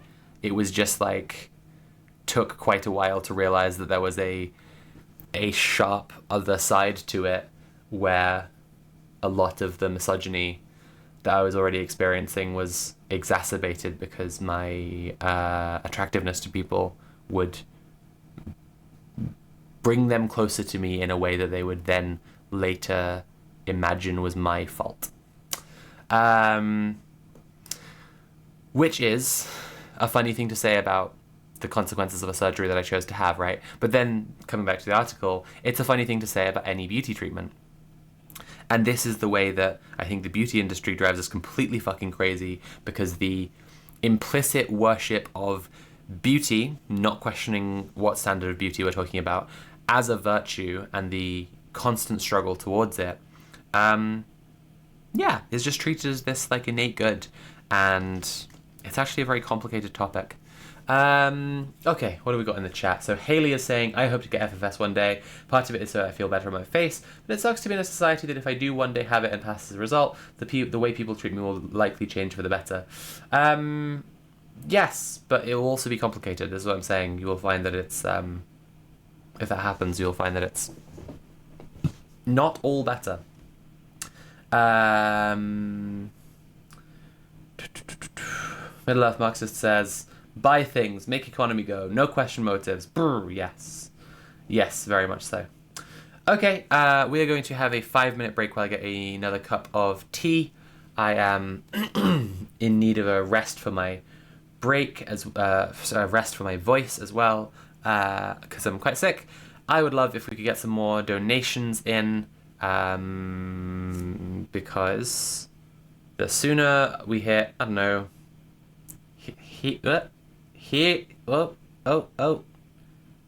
here-ish, I guess, the sooner I can go chill and just rest for the rest of the night and play some video games and not get high, because that's illegal and a crime. I don't do crimes. But we're going to read 2 more Atlantic pieces after this, and they are also about different areas of consumer culture around well-being. So looking forward to it, and we will be back in 5 with a cup of tea. If you're enjoying the stream, please consider paying for the stream. You can subscribe or cheer or donate directly using command TIP. That's !TIP. There it is in chat now. And also consider subscribing to my Patreon, which has bonus content, and there will be new videos coming out in the new year, which will be available early to patrons. Yes, see you all in 5 minutes. Let's all go get a cup of tea, and then be back here in 5. Okay, cool.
Hey everyone, I'm back. Who's ready for some more liberal slop? I hope everyone had a nice little break. I hope you all got yourselves a nice hot cup of tea. Same as me. I probably also was more than 5 minutes. I'm never 5 minutes when I say I will be. To be fair, this time I was taking a bunch of cute pictures of myself, which is very important. But it is actually very important to my job as influencer, because I have to take selfies which the algorithm likes more, and then put them on my Instagram story with a link to the stream saying, hey, everyone come watch the stream. And as annoying as it is, me being pretty is a fundamental part of the draw for a bunch of people to watch streams, right? I don't know. It's interesting interrogating the beauty industry. I think there are lots of people who've done it a lot better, and so I'm going to limit my scope for this discussion at least to what a liberal slop publication's saying about this. But I have some projects I would like to do actually that touch on beauty a little bit that I have had kind of brewing for a while. Brewing was a reference to nice hot tea, because everyone should get themselves a nice hot tea.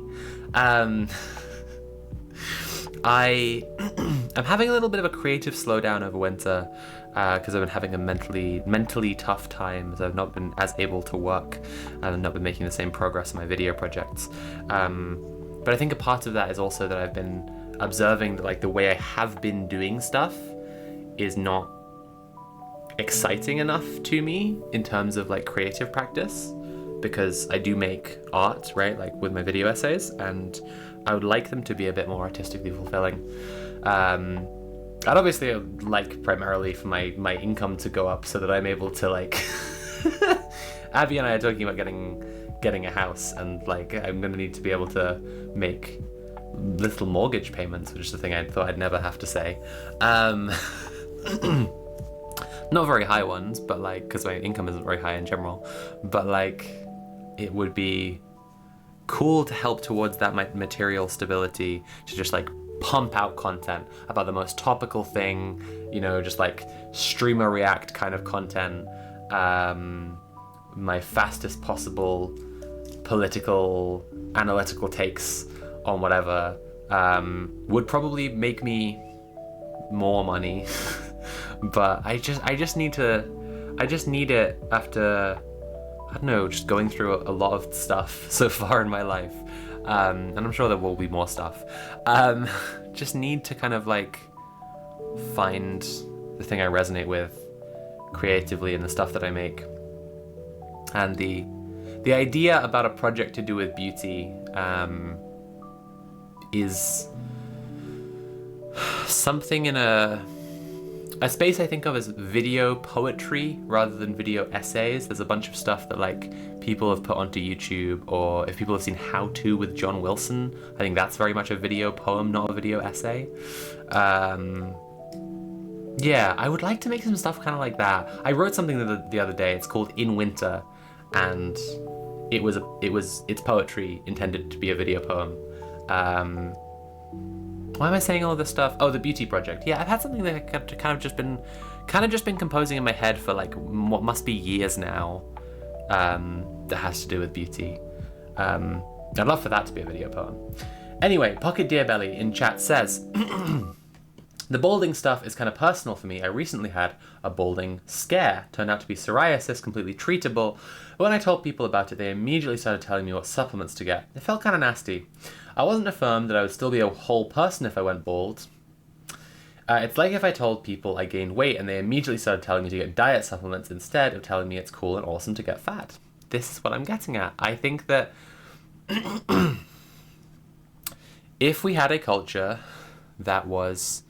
Fatness is a good comparison, because while children can be fat and can be like adorable in a childlike way while fat, generally like the promotion of skinniness is to do with a promotion of like fragility and being like small and weak and childlike. Again, I think all of this stuff comes back to a fetishization of youth in our society, and I think the baldness thing is the same thing. I think that, like, yeah, I just think that, like, the rejection, it's not even that, like, I think everyone should be more encouraged to be bald in the way that I do quite sincerely think everyone should be encouraged to get fatter, especially trans women. If you are watching this, listen to me. Get fatter. Put on weight now.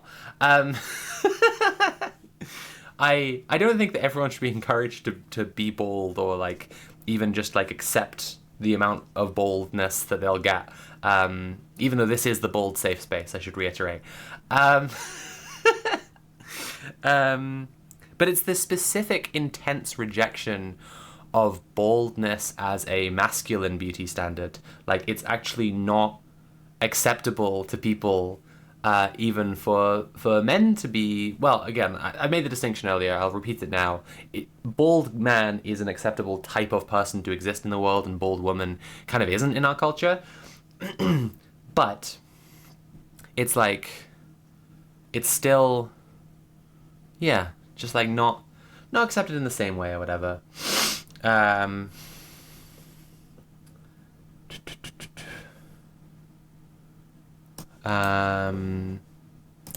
I had a distracting notification over there. But yes, to Dear Belly's comment here,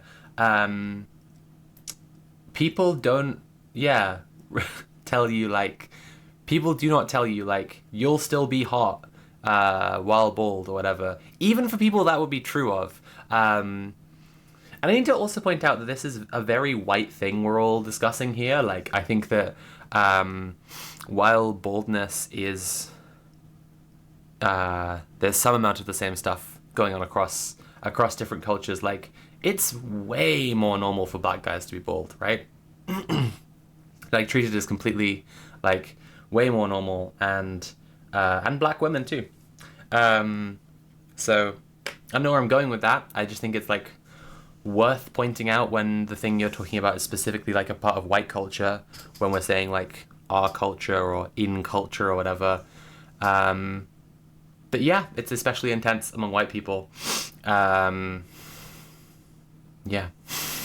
Just like I always need to pause on takes to do with queers and be like, this, but, like, ×4 for white queers or whatever. Important stream intervention. I'm white. Oh no. Do I have the good takes about that? I hope so, but you should go watch a person of color for the best possible takes about it. I'm not the one positioned to speak most authoritatively.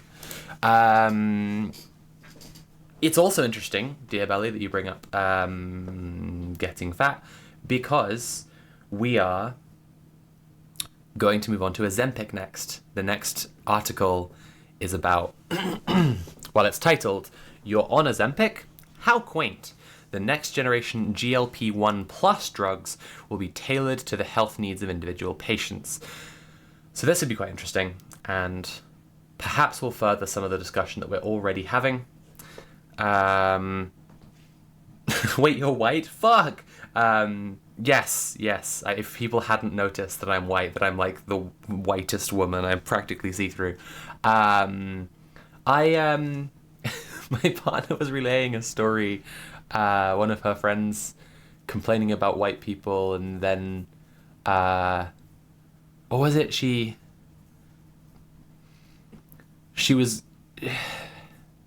pointed out to my partner, not pointed out, like, she didn't know. What was the thing that prompted this? She was either making fun of white people, which is just always valid, or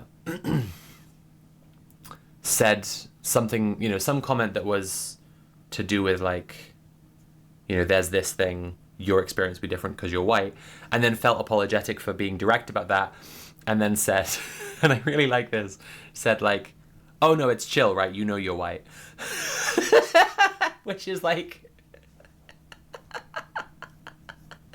a I guess a shorthand for like you've met and see people of color as human beings who exist in your life and not like an abstract political concept of some kind.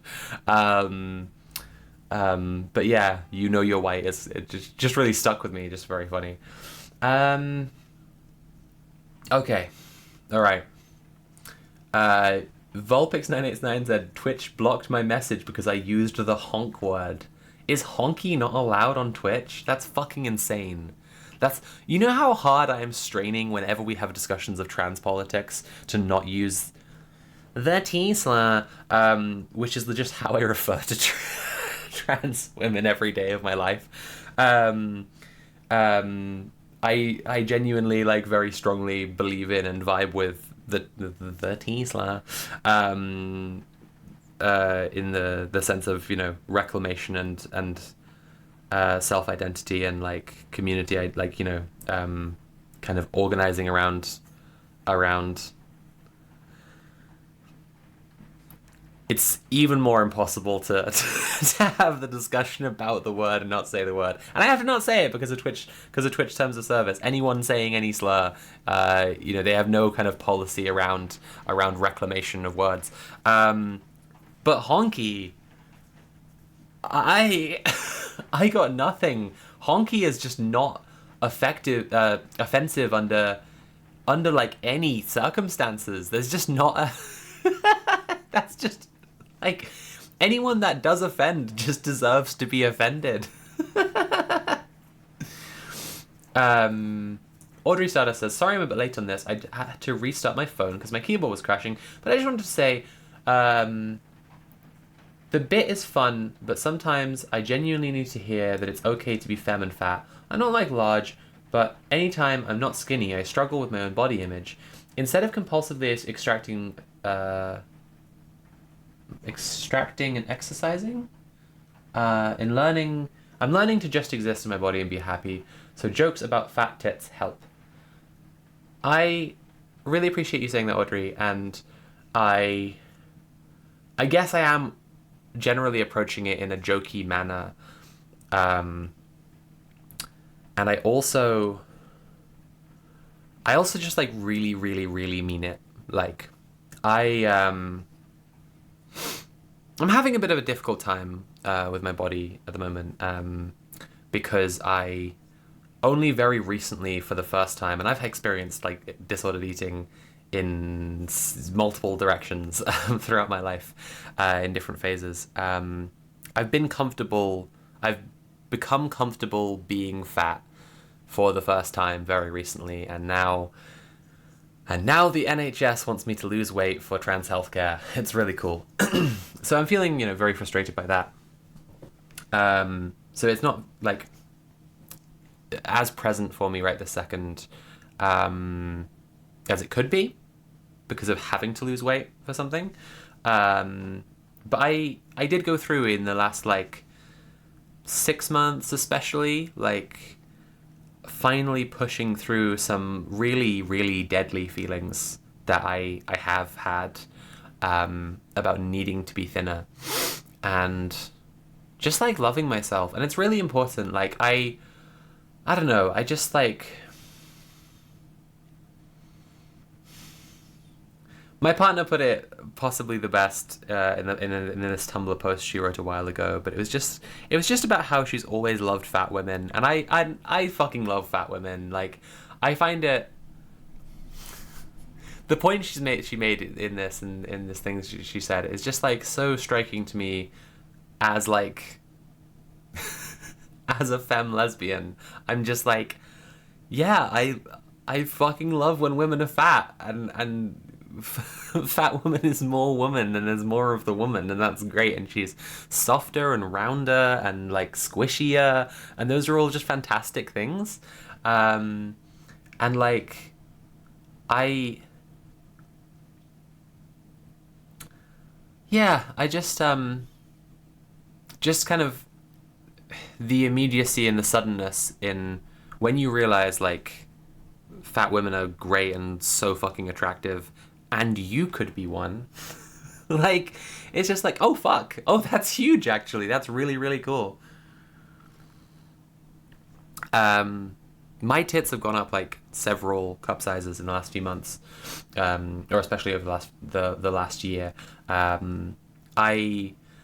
2 years into my transition, 2 years into estrogen, I started taking progesterone, which is what people generally recommend doing, like waiting for breast development on estrogen before starting progesterone. I now do like a 1 weekly injection with my progesterone, and then this last year I finally got to start taking domperidone, which people don't know stimulates the development of milk ducts. And I'm not going to go into that side of why I did it because of Twitch terms of service again, but if you know, you know. And some people who know me have seen some things. Anyway, but it also promotes more breast growth and generally like rounder breasts as well.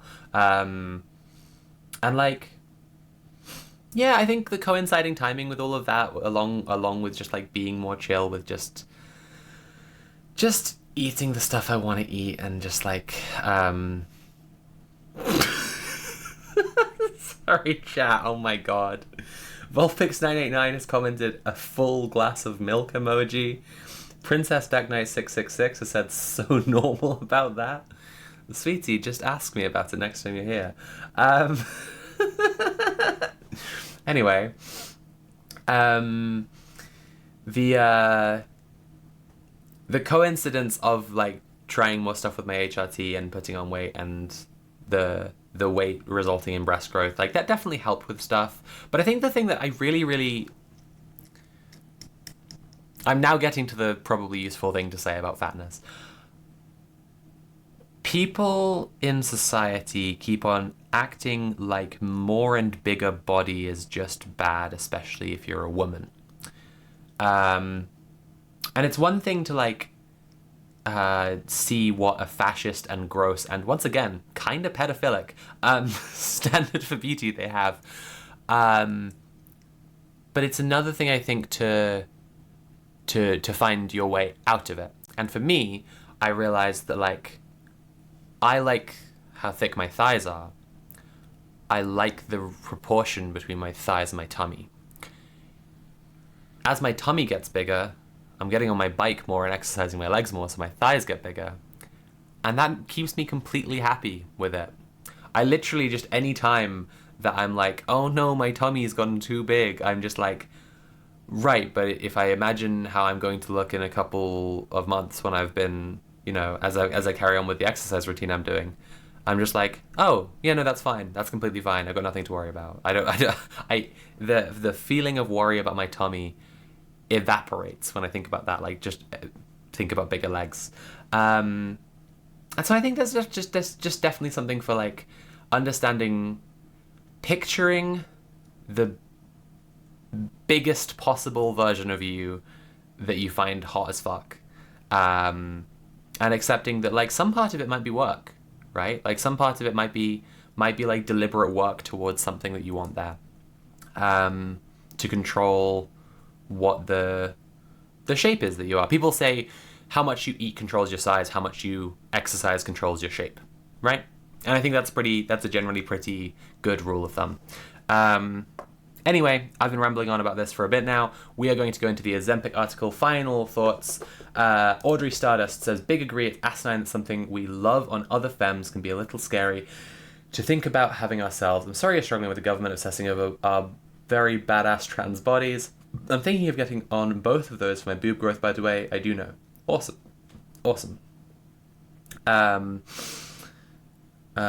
Colada said, almost wanted to ask why, then I wondered if I'm sure if I wanted to know the answer. Unfun fact, doctors don't prescribe prog here, as they say it never works. Yes, I had a very, very, very frustrating medical appointment earlier this week with a man that Abby has just been calling Dr. Dickhead ever since. My partner comes into Sorry, Fars0900, first time in chat. Welcome to the chat. Lovely to have you here. Says, are you gay? Yes. Yes, actually. Yes, I am. Thanks for asking. Abby comes into my medical appointments because like I'm quite anxious with doctors because of the like intense power dynamic that they have and constantly abuse and don't seem to be aware that they have over patients. And like he asked her to stop speaking at some point. Like she was like asking questions as well as I was like inquiring about like stuff to do with treatment. And he was just like, oh no, sorry, I just really need to only talk to the patient. And it's just like, yeah, like doctors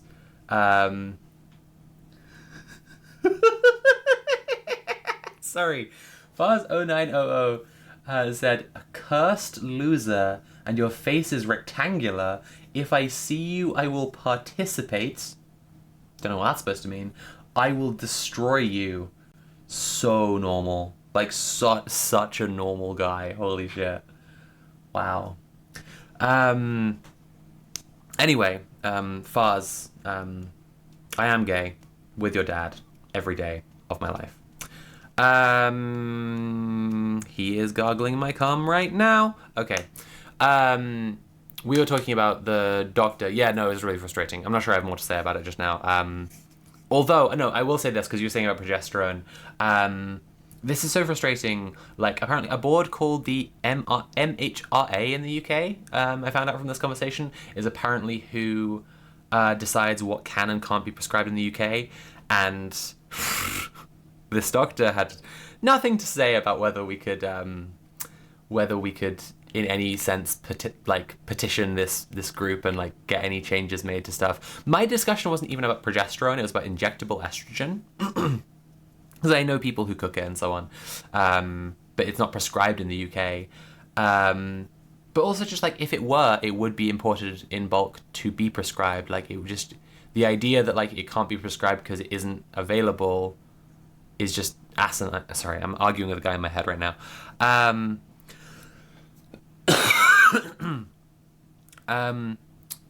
But he said to me that high estrogen levels are concerning to doctors who are monitoring your hormone levels, because if your levels are that high, they assume there's an increased risk of blood clot. Now, I already know all of this shit. Like, I just already know that the risk of blood clot primarily comes from the pills passing through the liver. But I like play along with this, and I'm like, oh, assume, what do you mean by that? And he just like basically walks me through correlation is not causation, which is like delightful to have someone explain to me. And then when it gets around to talking about my prescription, he was like, maybe you want to be on gel because it bypasses the liver. And he'd explained the thing about the liver as well by this point. He was like, it bypasses the liver because it's transdermal. And I was like, but shouldn't injections also bypass the liver? And he immediately retreated to a whole bunch of shit about not enough studies. The coward doctor's favorite ally in the entire world. There isn't enough data. We haven't done enough research yet. So aggravating. Haley Sneely says, I'm on estrogel. Is that bad? No, not at all. I personally would argue that the efficacy of injections is greater, that it just yields better results, but I don't think that estrogel is bad at all. It's certainly better than you being on pills. It's practically identical to you being on patches. Patches are just a sticker with some gel in them. It's better than pills because you have a lower risk of blood clot. I don't think it's as good as injections because your levels won't be as high, but that's your choice. That's completely fine. Okay. Let's get on to GLP-1 plus drugs. Whee! If you're enjoying the stream, please consider paying for the stream. I'm doing work right now, and it's nice when I get paid for doing work. I quite like that. Yeah, subscribe or cheer or donate directly using command TIP. Exclamation point TIP. I really appreciate anything that anyone can donate. It just really helps me out. Yeah, we're going on to the oh, Zyros, thank you so much for donating £5. Here is money for you to not get high with, definitely. Head pat emoji. That's very cute, thank you. Okay, one more chat message. Million Peaches, hi, says, big proponent of injections here. The number of women who I've seen upset about their progress after years on pills/patches, then get big changes over a short time after getting injections is wild. Yes, what I really want is for trans femmes to widely adopt using insulin pens as an easy injector method, because it's I've started doing it and it's good as fuck. Like it's really really good. Anyway, yes, big proponent of injections as well. I talked before about how I am working towards some DIY HRT harm reduction advice and so on at the moment, and I know some people who brew injectables, so you know, I am firmly in the camp of injectables are best. God, I wish the NHS would pull their heads out of their asses, but they're just not interested in helping people on this one, because it would be helping trans people and they just hate us, so we got to help ourselves. That's about the size of it. Okay.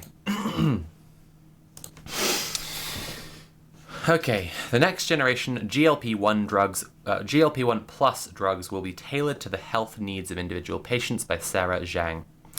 Ozempic is about to be old news. My colleague, Yasmin Tayag, that's Yasmin who wrote the baldness article, wrote in 2023, just before an even more powerful obesity drug, tirzepatide, then best known as Mounjaro, was approved.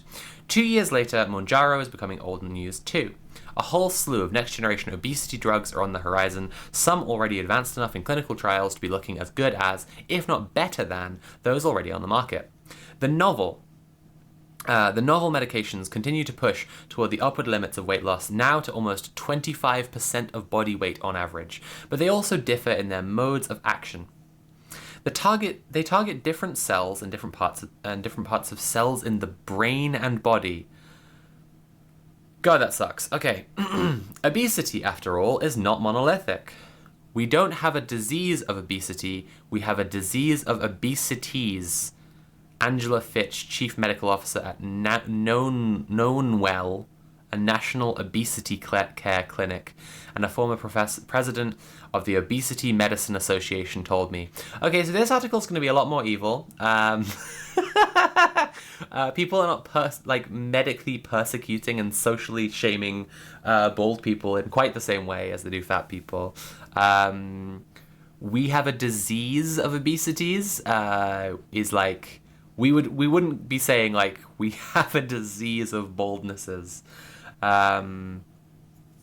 This is all so gross and so unhealthy. Like, this is just like not good for people, this culture, and like that's just true on the face of it. If you're just reading an article about like losing 25% of your entire body weight, and then the next paragraph starts with someone calling fat people a disease. Come on. Okay. Need more tea. Okay. With the coming explosion of obesity drugs, doctors could soon match each patient's condition to their optimal medication. A 25-year-old with fatty liver disease may need a different drug than a 75-year-old with low muscle mass. About 100 million adults live with obesity in just the US, a market massive enough for multiple medications to find a niche. Quote, one size will not fit all, and one size will not be best for all. It's kind of an ironic thing to be saying, right?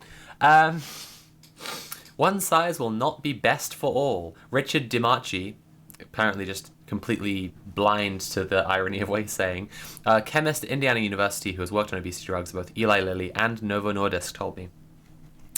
The most obvious way obesity drugs are not one size fits all. They really just don't see the thing that they're saying. They really just don't see it. Like, they're talking about how everyone needs to be skinny, and now they're using the phrase they're saying. Okay, that's fine. The most obvious way obesity drugs are not one size fits all is that those on the market do not actually work for all. Although patients on semaglutide, Jesus, the drug in Ozempic and Wegovy, lost on average 10% of their body weight. A third lost less than 5% in one clinical trial. I've lost 10% of my body weight because I broke up with my abuser. Come on. Come on, guys. There are more effective methods than all of this. I escaped an abusive relationship and I lost 10% of my body weight. It was fucking easy, man. You can't be giving everyone injections. Just do something easy and natural and healthy. It is so fucking crazy how like intensely, obviously bad for you this shit is. Like if I just have to reach for like extreme shit happening to have like a matched level of weight loss in mind, right? Okay.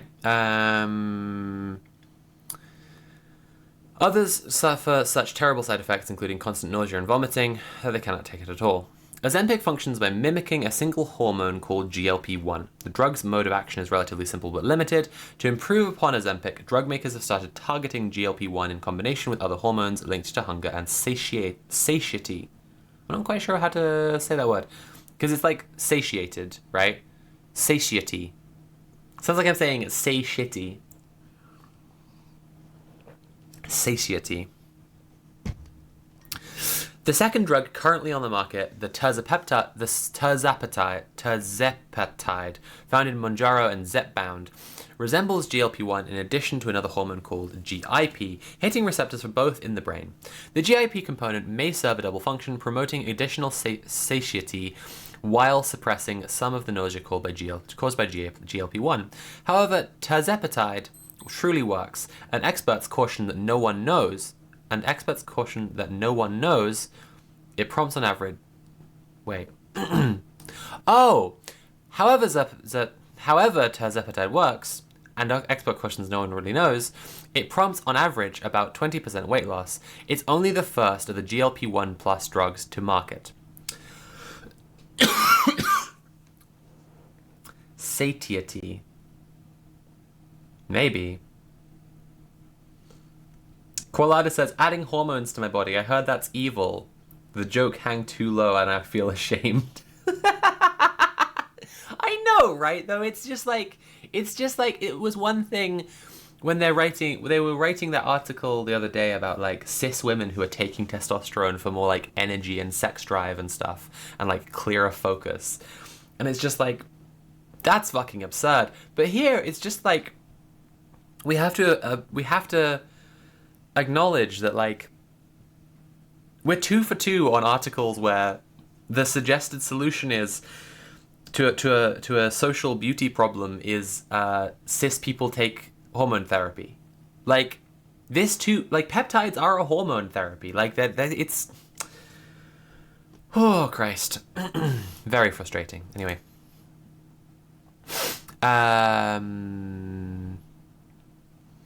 Other GLP-1 plus drugs in development include GLP-1 plus amylin, GLP-1 plus glucagon, GLP-1 plus anti-GIP, which surprisingly could work as well as Mounjaro's combination of GLP-1 plus GIP. If you aren't confused, Randy Seeley, an obesity researcher at the University of Michigan told me, you aren't paying attention. Fucking cunt, honestly. Just like, you smug dickhead. In fact, all these combinations seem to work, at least based on preliminary data from clinical trials, even as a precise understanding of the science lags. Is this not setting off enormous alarm bells for anyone? In the pursuit of thinness, we're now rushing out to market drugs that people just literally don't know how they work. Like, while this is used as a serious political avenue of attack against trans people, we can't give trans kids medicine because there isn't enough research. We can't prescribe injectable estrogen or progesterone on the NHS because there isn't enough research. But if you want to be thinner, oh yeah, no, I have a drug that works. We have no idea how and what else it might do, but it works.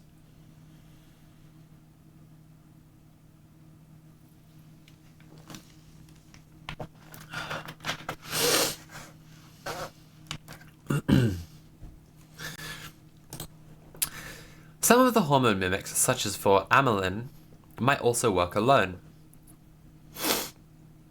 And others could be remixed in combinations of more than two. The drug retatrutide, which is in trials, is a triple hitter that targets GLP-1 plus glucagon plus GIP receptors all at once. In an early phase 2 trial, patients lost on average 24% of their body weight, the highest of any obesity drug so far. The best responders lost upwards of 40%.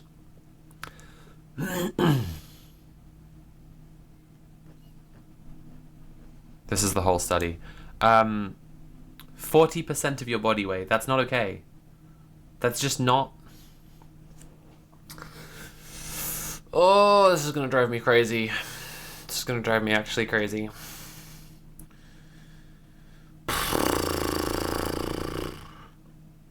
Okay. Even more intriguing than the top-line weight loss numbers are metabolic changes unique to particular drugs. Glucagon, for example, ramps up liver metabolism. Drugs based on this hormone could help break down fat accumulated in the livers of patients who have fatty liver disease. The FDA is expediting review of one such drug. Oh great, I'm so glad to hear the FDA is hurrying up and doing the review faster. Survodutide. For liver disease patients. Meanwhile, GLP-1 based drugs appear to protect against cardiovascular disease, even independent of weight loss.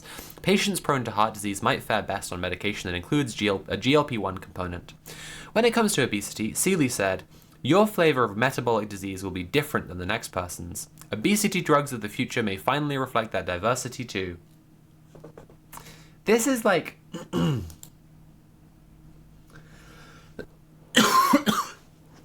This is just like, supposing there are serious health benefits to be achieved here, and there may be, right? Like, if we can effectively use these drugs to reduce like fat around the heart, fatty liver disease, and other things where fats can cause problems in the body, then this could give people more years on their life.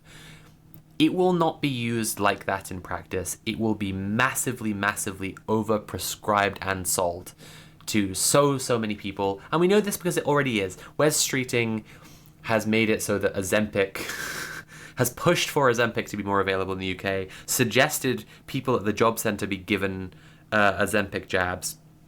Just like deeply evil shit.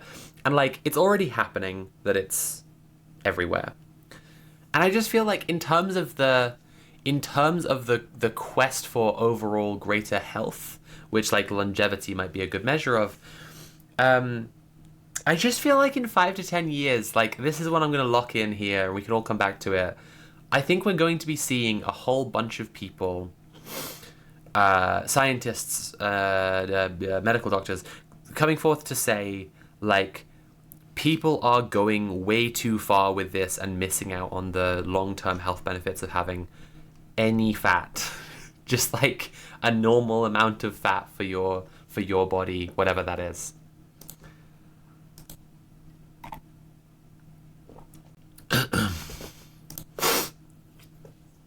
Okay.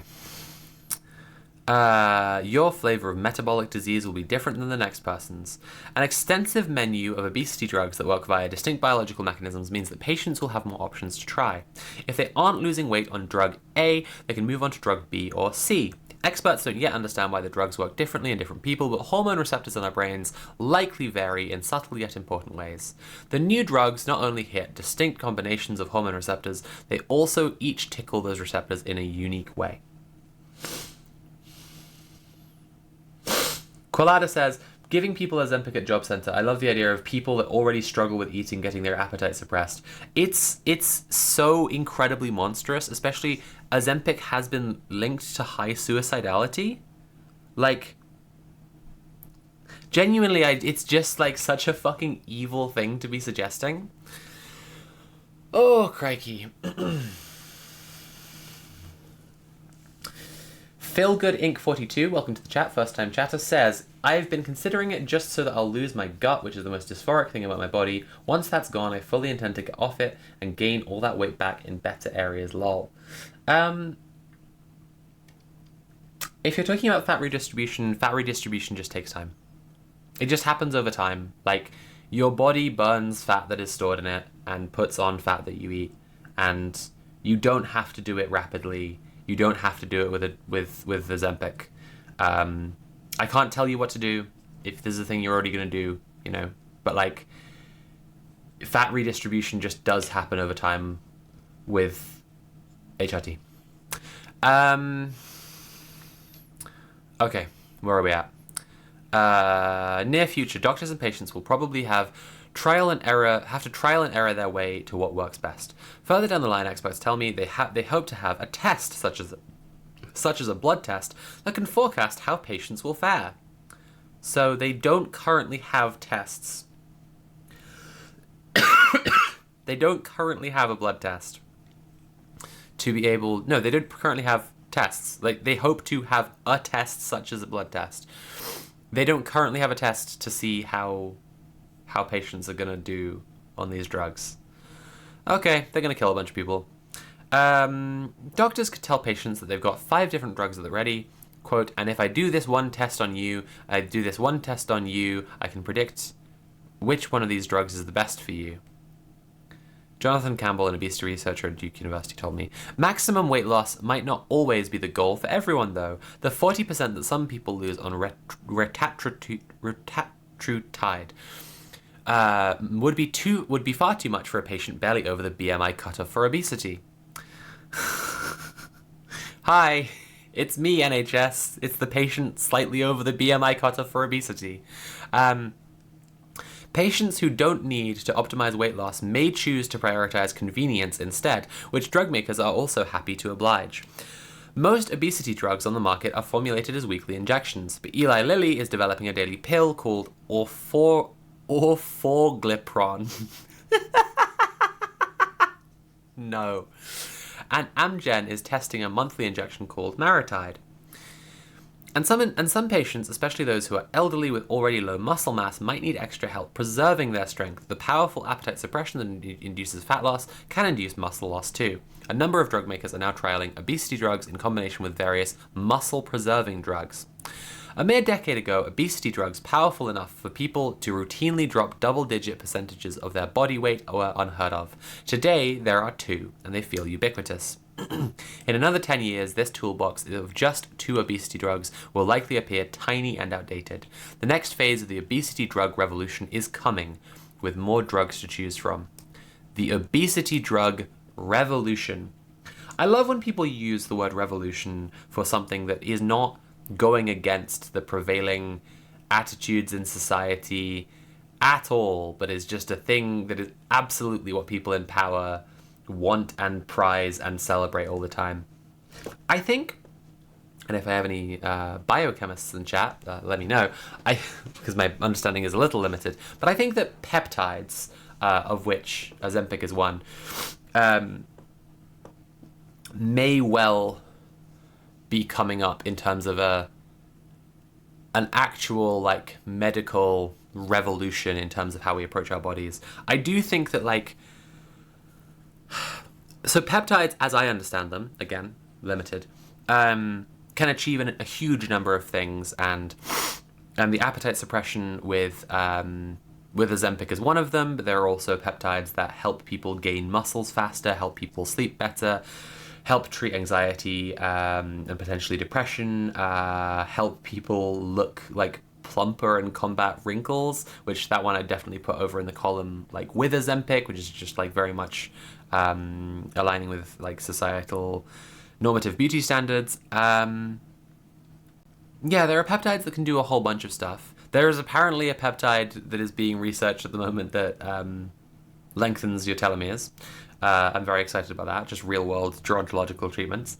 I do think that, along with estrogen and testosterone and progesterone and domperidone, for that matter, and ENT blockers and Ozempic, I think that when people broadly are able to choose what to, like, the access they have to, are broadly able to choose like these kind of effects on their body, I think that will have a big effect on how people conceptualize their relation to their body and themselves. Like, I think there's a genuine kind of potential transhumanist revolution afoot in medical consumerism if those like peptides. Biochemistry dropout here, says Princess Back Knight 666. Hello. Peptide is pretty much just an enormously broad class, okay, which can do pretty much anything a body can do naturally because it's synonymous with protein. Thank you for explaining. But the development of these drugs, right, to make bodies do what they do naturally, but with a little prod from a drug, I think that one thing it may well... Omster says, the estrogen chat earlier made me go do my injection. Hell yeah. Look up, if you're on injectables, look up injector pens, like insulin injector pens. It's like, it's the same one they have for Ozempic, actually, now I think about it. We can scroll back up, they've got a picture of one at the top here. They're so fucking convenient. I really can't overstate. Like, and you can just draw out from a 10 ml vial and put it into the 3 ml vial that fits in there. It's so handy. Anyway, I was saying, transhumanist changes to how we approach the body and care for the body and self-determination over the body. I think there'll be an issue of bourgeois access to medicine. I think that's going to be a real thing.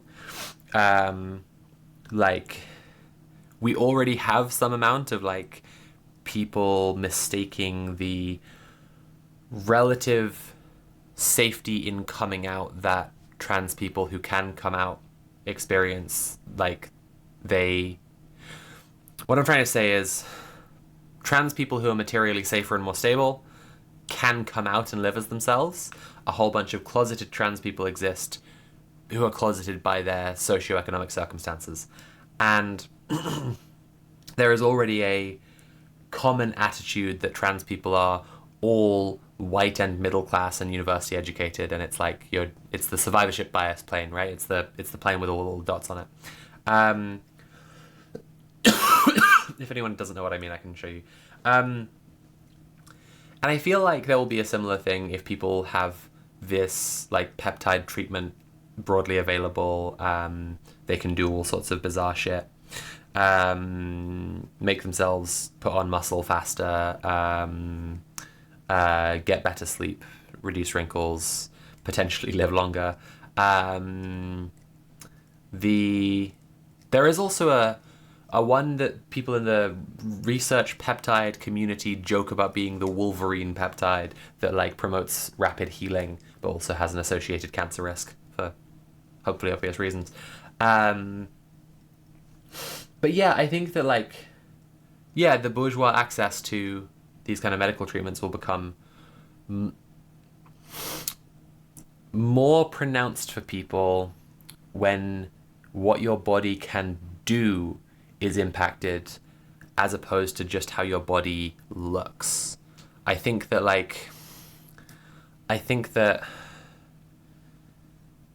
cosmetic surgeries, people have already discoursed around them to death. And there's a huge association with misogyny in these discourses, or there's a ton of misogyny in these discourses, because what a woman can do in the world depends on her aura. And, as I said earlier, I have to take nice selfies so people will come watch my stream. Anyway, if you think I'm pretty, please donate. I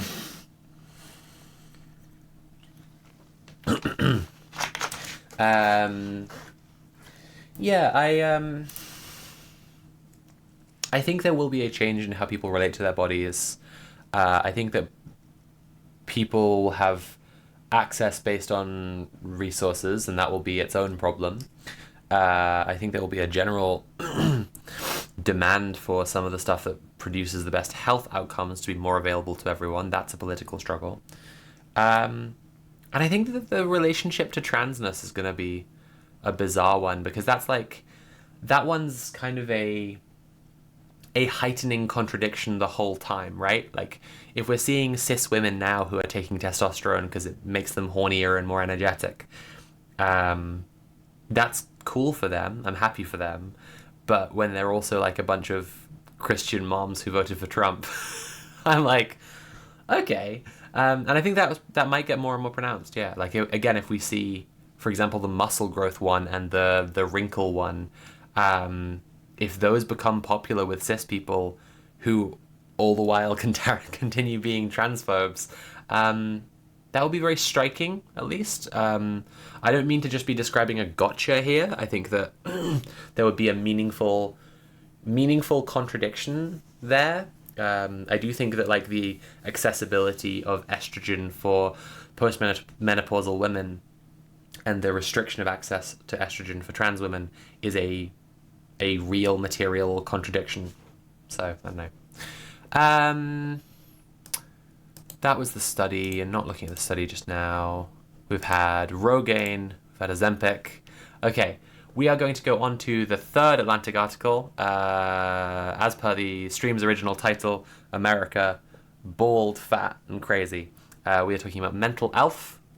So, I guess a little note for anyone who experiences mental health, if there is anyone present who's ever had a mental health.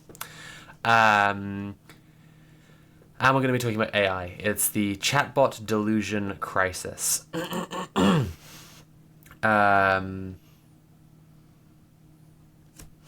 Koalada says about the contradiction I was pointing out, will it be meaningful or will the cognitive dissonance just continue as usual and nothing changes? I can't say, right? I don't know. I don't know how everything is going to shake out. I'm just saying that contradiction will be present there. Contradictions are present in imperialist society every day and absolutely glaring, and cognitive dissonance marches on. I'm not promising trans liberation as a result of peptides becoming more popular. Trans liberation is going to come as a result of trans people organizing and liberating ourselves, and that's truly the only way it's going to happen. If we have all of our rights signed to us tomorrow by our world leaders, they could be just as well taken away the next day. We are only free when we are organized. So that's all I can say about that. Mental health just reminded me of the woke bloke bit, which has been stuck in my head for the past several days. Yeah, I woke bloke lives in my head rent free. I really can't stop doing woke bloke. I love, like, it's especially bad, like, I end up doing it when I'm, like, going to Greg's or whatever, and I'm, like, feeling like I'm having a bit of a blokey experience. I live relatively near Millwall, which is, like, the most fascist football club in the country, like, very famously fascist. So, like, for me, woke bloke is... Sometimes I worry that I'm, like, stereotyping working class guys with a certain accent too much. And then I just remember my neighbors, and I'm just like, yeah, no, woke bloke is just wish fulfillment. I just wish that all my neighbors were less racist. I wish that some of them would, like, come out to the lads as having he, they pronouns. You know? I think it would be really good for them. Sarah Volpine, welcome to the chat. First time chatter, says, bold safe space, is that a Drewski thing? Lol. I don't know what Drewski is, I'm afraid. We were reading an article a minute ago called America Refuses to Go Bald, and we're having a general discussion about wellness and reading some liberal slop takes that have to do with wellness and health in general. And the first two articles have been about stuff to do with the beauty industry, baldness, fatness. We are now going on to an article called The Chatbot Delusion Crisis, by Mateo Wong. The subtitle reads, researchers are scrambling to figure out why generative AI appears to lead some people to a state of, quote, psychosis. Now, there's going to be a lot of interesting stuff going on here. I have experienced psychosis several times in my life. I will probably have a bunch to say about this.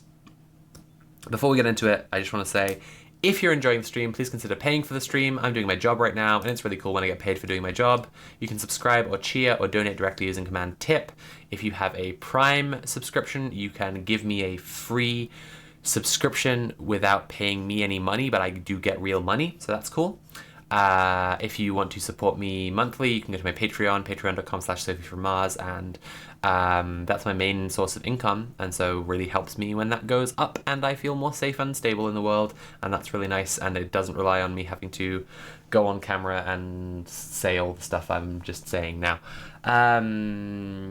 Yeah, and also hi again to VOD watchers. I know it's been a minute since I've acknowledged your existence, but VOD watchers, please consider donating in the link below or going to my Patreon and subscribing there, as I know that there are many people who are regular, long-term, very committed VOD watchers who like the stream a lot. If you are in that position, seriously consider subscribing on my Patreon, because that's like the best, most effective way you can pay for there to keep on being VODs. Alright, Volpix989 has a couple of woke bloke lines for us before we start, so I do want to read these because they're quite good. Hate the patriarchy, hate capitalism, hate the cops, simple as. And, sorry lads, not going to make it to watch footy because I got a proper rotten tarot rating. That's really good.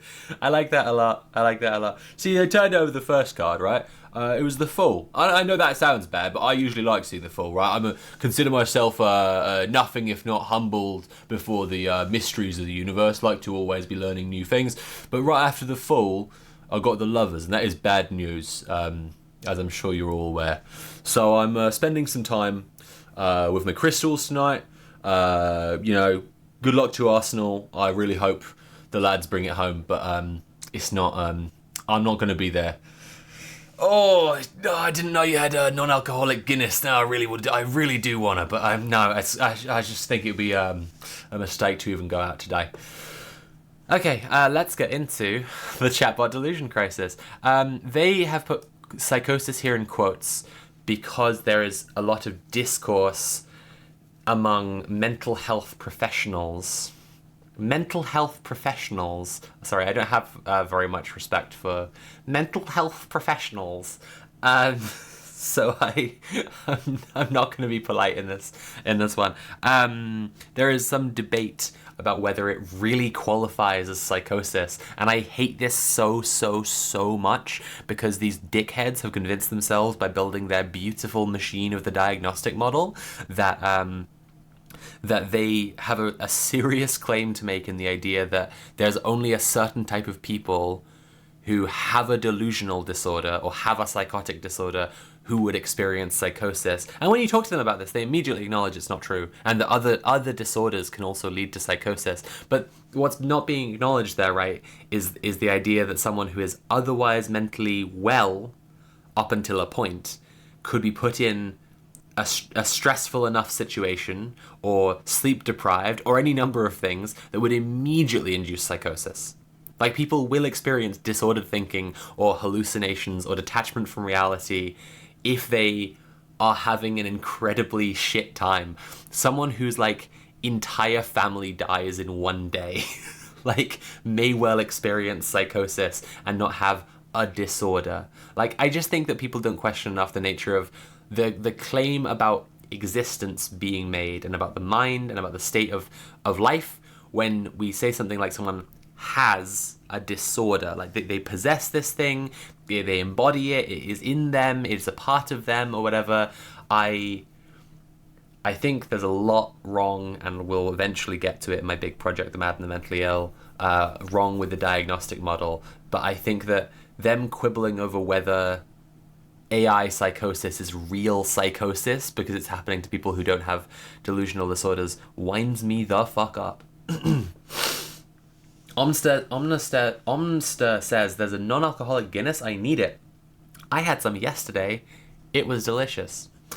Million Peaches, thank you so much for tipping £10 and saying, hope you have a cozy evening. Thank you, Million Peaches, I really appreciate that. Okay, we're getting into the article. Chatbots are marketed as great companions, able to answer any question at any time. They're not just tools, but confidants. They do your homework, write love notes, and as one recent lawsuit against OpenAI details, might readily answer 1,460 messages from the same manic user in a 48-hour period. Yay.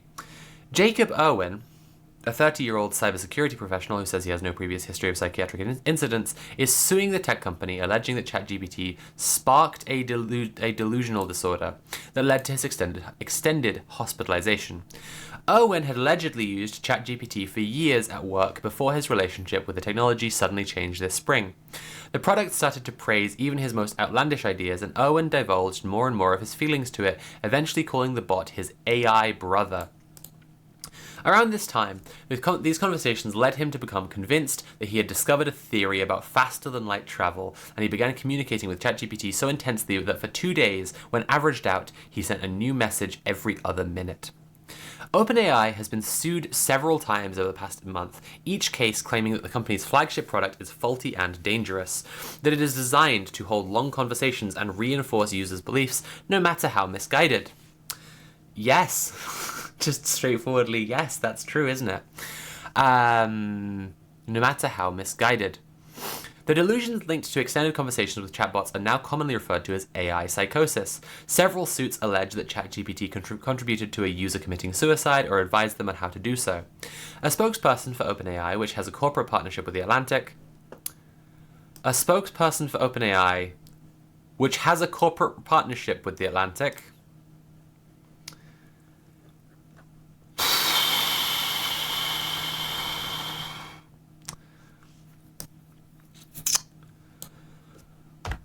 Whew.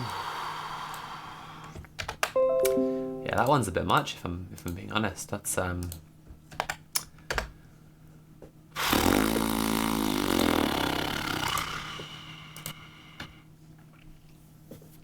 gonna sit with that one for a second. I'm gonna eat some cheese. I'm gonna think about that one for a second. Okay.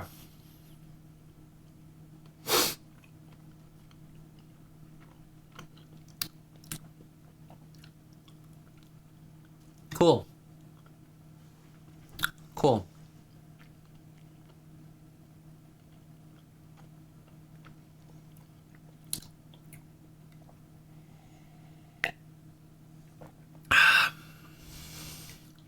B-Rat. Hey, B-Rat.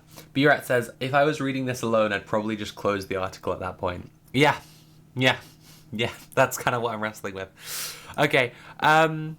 Anyway, our corporate partner pointed me to a recent blog post in which the firm says it has worked with more than 100 mental health experts to make ChatGPT, quote, better recognize and support people in moments of distress. The spokesperson did not comment on the new lawsuits, but OpenAI has said it is reviewing them to carefully understand the details. Whether the company is found liable, there is no debate that large numbers of people are having long, vulnerable conversations with generative AI models, and that these bots, in many cases, repeat back and amplify users' darkest confidences. In that same blog post, OpenAI estimates that 0.07% of users in a given week indicate signs of psychosis or mania, and 0.15% may have contemplated suicide, which would amount to 560,000 and 1.2 million people respectively, if the firm's self-reported figure of 800 million weekly active users is true. Then again, more than 5 times that proportion of adults in the United States, 0.8% of them, contemplated suicide last year, according to NIMH. Guarding against an epidemic of AI psychosis requires answering some very thorny questions. Are chatbots leading otherwise healthy people to think delusionally, exacerbating existing mental health problems, or having little direct effect on user psychological distress at all? And in any of these cases, why and how? You are partnered with you. You just can't be serious with this. To start, a baseline corrective. Karthik Sama, a psychiatrist at UC San Francisco, told me that he does not like the term AI psychosis because there simply isn't enough evidence to support the argument for causation. Something like AI-associated psychosis might be more accurate. I'm sorry, but this is so ugly. Like, we've now, halfway through the article, fallen into the fact that they are just literally sponsored by OpenAI. They are just in a corporate partnership. They are just the nakedly the propaganda wing of this company. And where you take the argument next after there, this is so artless as well. Next, right after that, you take the argument to, well, this psychiatrist says it's probably not even actually the cause of it. So, like, you couldn't even feign for a second being like, this is a really serious thing we should be really concerned about. In a general sense, 3 things could be happening. During incidents of AI-associated psychosis, psychiatrists told me. First, perhaps generative AI models are inherently dangerous, and they are triggering mania and delusions in otherwise healthy people. Second, maybe people who are experiencing AI-related delusions but have become ill anyway. A condition such as schizophrenia, for instance, occurs in a portion of the population, some of whom may project their delusions onto a chatbot, just as others have previously done with television. Chatbot use may then be a symptom, Sama said, akin to how one of his patients with bipolar disorder showers more frequently when entering a manic episode. The showers warn of but do not cause mania. The third possibility is the extended conversations with chatbots are exacerbating the illness in those who are already experiencing or are on the brink of mental health disorder.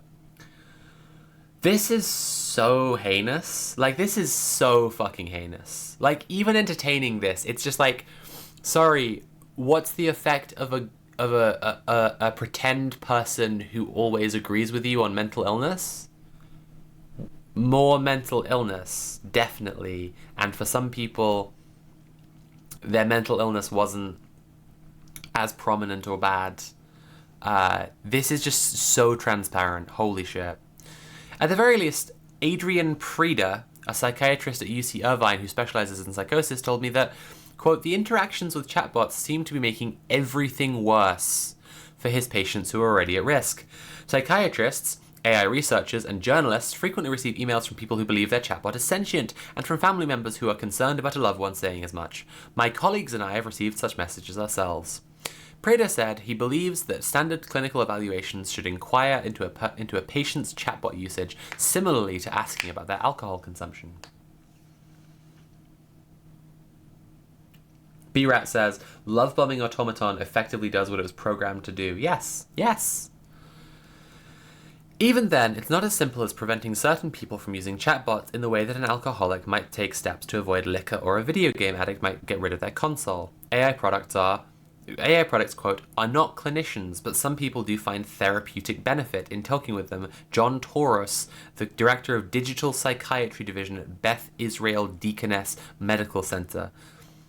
These people are evil, just evil. Like, fuck all of this. This is so bad. This is so fucking dire. Holy shit. Like, holy shit. The liberal slop has gotten so much worse while I've been away. This is nightmare shit. This is absolute nightmare shit. At the same time, he said it's very hard to say what those therapeutic benefits are. When I finish the stream, I am going to scream into a pillow for about half an hour. In theory, a therapy bot could offer users an outlet for reflection and provide some useful advice. Researchers are largely in the dark when it comes to exploring the interplay of chatbots and mental health, the possible benefits and pitfalls, because they do not have access to high-quality data. Oh boy. Oh boy. Major AI firms do not readily offer outsiders direct visibility into how their users interact with their chatbots. Obtaining chat logs would raise a tangle of privacy concerns, and even with such data, the view would remain two-dimensional. Only a clinical examination can fully capture a person's mental health history and social context.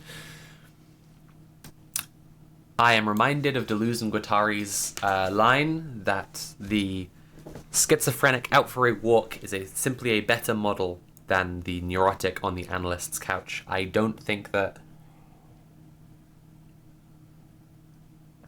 a clinical examination can be said to be the correct approach to sort this stuff out fully.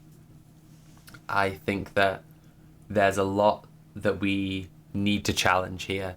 But yes, certainly a large-scale clinical study before any more AI products are used at all by anyone would be better than just all the data being private because it's the company's business or the user's business or whatever.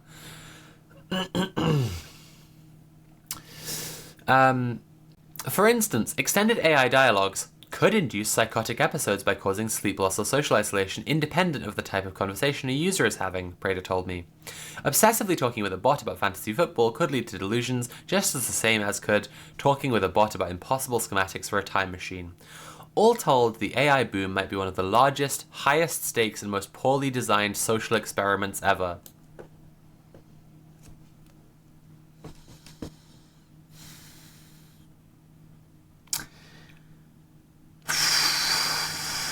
It's all a bit much. It's just all a bit much, actually. I can't believe they invented BetterHelp, but worse. It's very funny. I'm so sad that I keep on hearing BetterHelp adverts in leftist podcasts. I'm just like, guys, do you not know they offered free therapy to the IDF? In an attempt to unwind some of these problems, researchers at MIT recently put out a study, which is not yet peer-reviewed, that attempts to systematically map how AI-induced mental health breakdowns might unfold in people. They did not have privileged access to data from OpenAI or any other tech companies, so they ran an experiment. What we can do is simulate some of these cases. Pat Patarunatapon, who studies AI-human interactions at MIT and is a co-author of the study, told me. The researchers used a large language model for a bit of role play. Okay. In essence, they had chatbots pretend to be people, simulating how users with, say, depression or suicidal ideation might communicate with an AI model based on real-world cases. Chatbots talking with chatbots. So they simulated... They simulated people experiencing poor mental health with chatbots. They got other LLMs to pretend to be people experiencing poor mental health.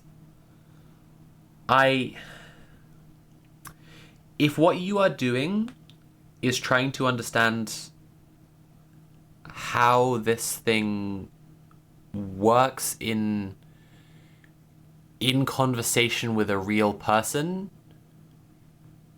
it is offensively bad science. Offensively bad science to instead run it talking to another chatbot.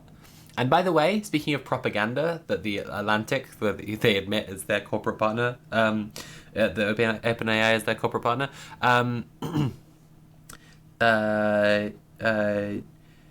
they are... Propaganda is so often in the assumptions and the framing being put forward. And here, the assumption that AI can successfully simulate someone experiencing poor mental health, which, like, can I just be clear here, is a huge assumption. That's actually massive. That assumption that it can successfully simulate people with poor mental health is a beneficial assumption to OpenAI, isn't it? Christ almighty.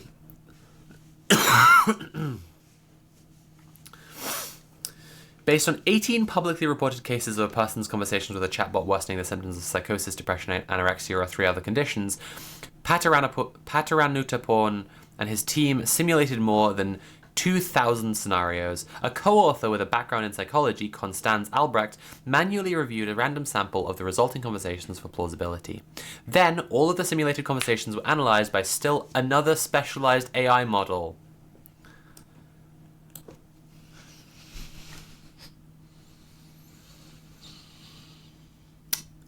I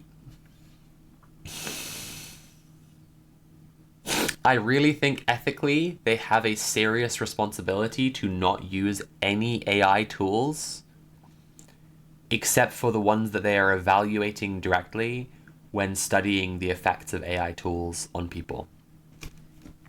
And I understand that, like, AI for data review is a different ballgame. I do understand that than an LLM chatbot. But it's just, at this point, they have the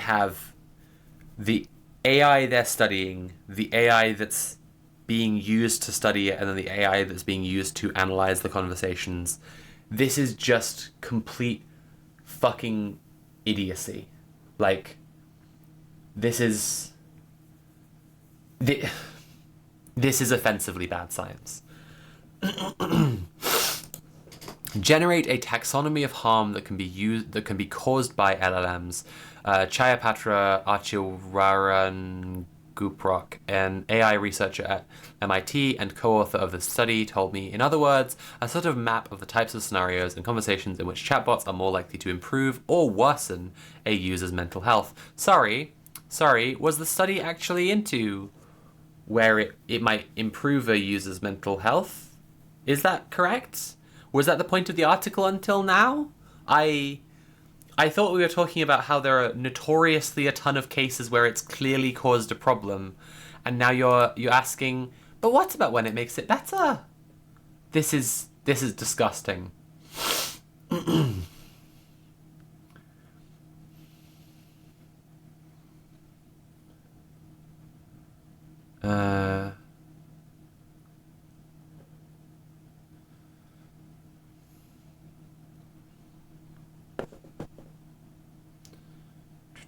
I missed something in chat, I think.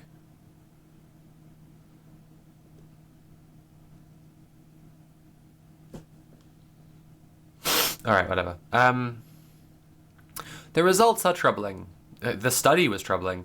The best performing model, GPT-5, worsened suicidal ideation in 7.5% of the simulated conversations and worsened psychosis in 11.9% of the time.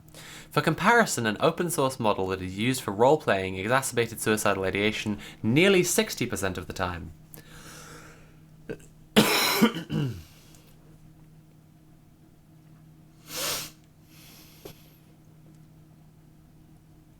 OpenAI did not answer a question about the MIT study's findings. There are plenty of reasons to be cautious about the research. The MIT team didn't have access to full chat transcripts, let alone clinical evaluations for many of its real-world examples, but the availability of an LLM, the very thing that may be inducing psychosis to evaluate simulated chat transcripts, is unknown. But overall, quote, the findings are sensible, Prader, who was not involved with the research, said. Oh boy.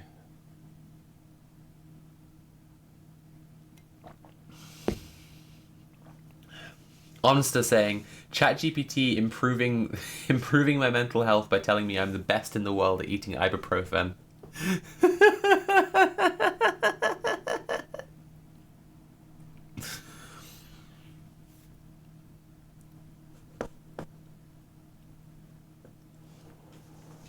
Oh, I understand in chat now. Yeah, Haley, I don't think we need slurs for AI or people who like AI. I don't think it's very productive. I think I've had a chat about this on stream before. I think that some insults, like in the context of robots being used for policing, I think that, you know, we could call them something like an auto pig or whatever. I think that people...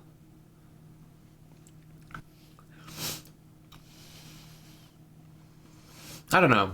I want to think about it some more. But I'm not sure it's productive. That's what I'll say for now. The findings are sensible, said another guy who loves AI. A small but growing number of studies have attempted to simulate human-AI conversations with either human or chatbot written scenarios.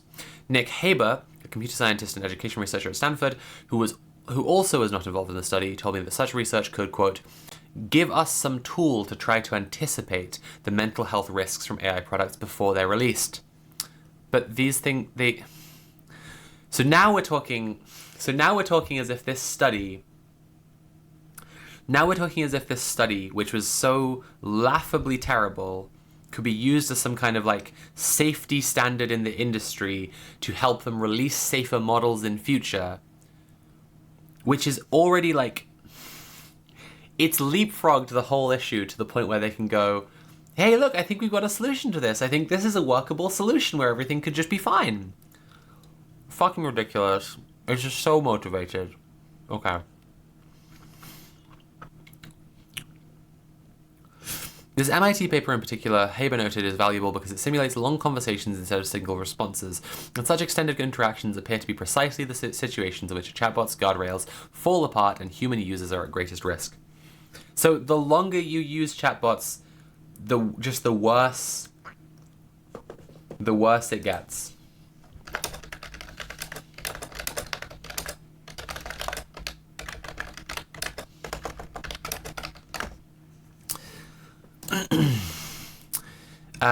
There will never be a study or an expert that can conclusively answer every question about AI-associated psychosis. They're using that term to deliberately distance AI's responsibility that it obviously has. I'm so frustrated. This sucks so bad. Each human mind is unique. This is as bad. This is giving fucking ukulele apology video. This like, they know they're confronting a really, really serious problem with the product of their big corporate partner, OpenAI, and they are just saying all people are unique. AI-associated psychosis. We can't know for sure. This is so fucking dire. B-Rat said the Atlantic just darvoing for OpenAI over here. Yes, actually, this is genuinely. I'm not gonna read the rest of this, to be honest. I am actually done at this point. Mateo Wong, you should be ashamed of yourself. This is absolutely disgusting. Here's how the AI crash happens. The US is becoming an Nvidia state.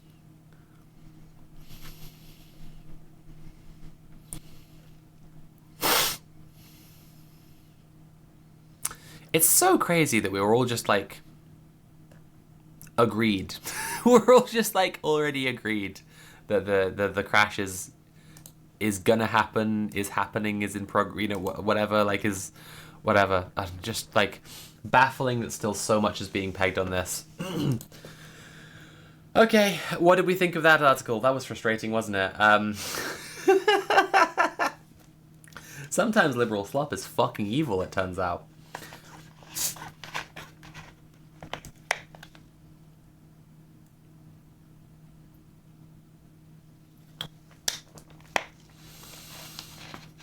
Okay. We are going to look at a Financial Times op-ed last. I think the best bridge here would be for us to look at some Chinese robots, which hopefully will become obvious why I'm doing that once we get to the article. Chinese robots, there we go. But I wanted to do this because we talked a little bit about like housework robots on a stream a little bit ago, and as China is wont to do, right after we were looking at that stuff, China put out, like, some Chinese researchers put out a bunch of stuff with just way better looking robots. Yeah, but we'll look at that in a second. Princess Beck Knight 666 says this article was so frustrating from so many angles. From the shilling for OpenAI, maybe it could even be good for mental health, to the tacit acceptance of medicalized narratives of mental health, just bad. Absolutely. Koalada said, so I'm thinking about Google being totally out of that system so they'll just benefit from the crash. Fun if true. That is kind of fun if true.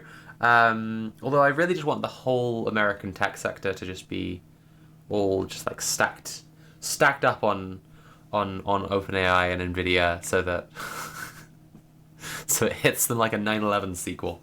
I'm so fucking sick of AI and America in general. What else we got? We asked ChatGPT whether our new song Moon River Rock would be a hit, and it said we'd make millions. It said it would make me a star. Koalada said, is he even real human or written by AI? Oh, Christ. Yeah, it was all pretty dire. It was all pretty fucking dire. All right. I think we're gonna start on the segue to the main thing. I think I don't remember if I gave you updates, by the way, on my tattoos, but I'm very excited about my planet tattoos, and I recently got them colored. I might have already showed chat this, to be honest, but I've got like all the planets down my right leg, and I just remembered now that I wanted to show you all how that's going. I'll wear a skirt or something for a future stream so I can show you all the other ones, but there's Saturn anyway. I over a few years wound up accumulating a space theme of like a theme of like space tattoos on my right leg, and then the more I noticed it and followed that, the more I liked it. So I'm like now at a place where my right leg is pretty full of stuff. I'm thinking about getting like at some point some little clouds and stars dotted around to like mostly fill in so that I basically have a sleeve. But I want to think a bit more about like what else I would like to get on the space leg first, because like I don't want to wind up with no space. Not that that's all that likely. My legs go all the way down to the ground. But I would like. I've got ideas like I'd really like to get the International Space Station. I think the ISS is really beautiful, and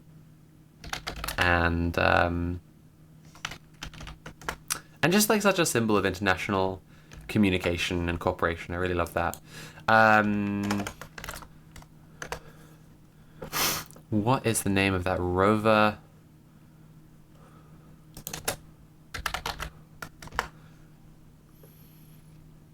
Yes, there's a Chinese Mars rover called Zhurong that I'll show you just now. That I also would be kind of interested in getting a tattoo of at some point, because he's just so cute. He's actually just completely adorable. All right, here's pictures of my boyfriend. This is the Zhurong rover. This is so lovely. If you can see the pod there in the background, what the Zhurong rover did was land on this stabilizer platform, which has like the fully classic like fold out ramp, like take me to your leader style design for the landing.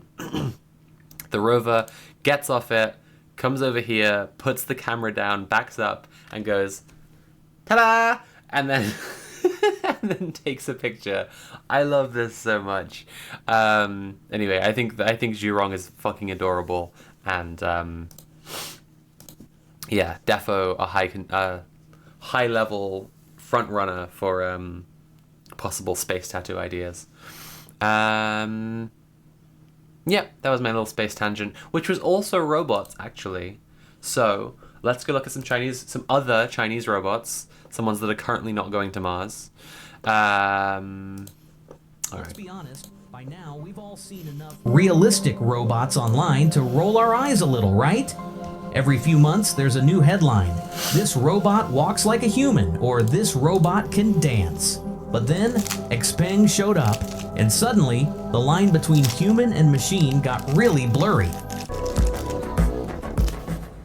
No, it didn't. What are you on about? The line between human and machine didn't get blurred at all. What the fuck are you talking about? When Xpeng first rolled out its humanoid robot called Iron, the internet absolutely lost it. Not because it was clunky or creepy like most prototypes, but because it looked too perfect. Its balance, most American prototypes, let's be real. Its stride, even the way it tilted its head, people swore there had to be a person inside. I mean, come on, China unveiling a robot that moves like a living person? The comments went wild. Fake. There's an actor in there. This is CGI. This video is definitely AI.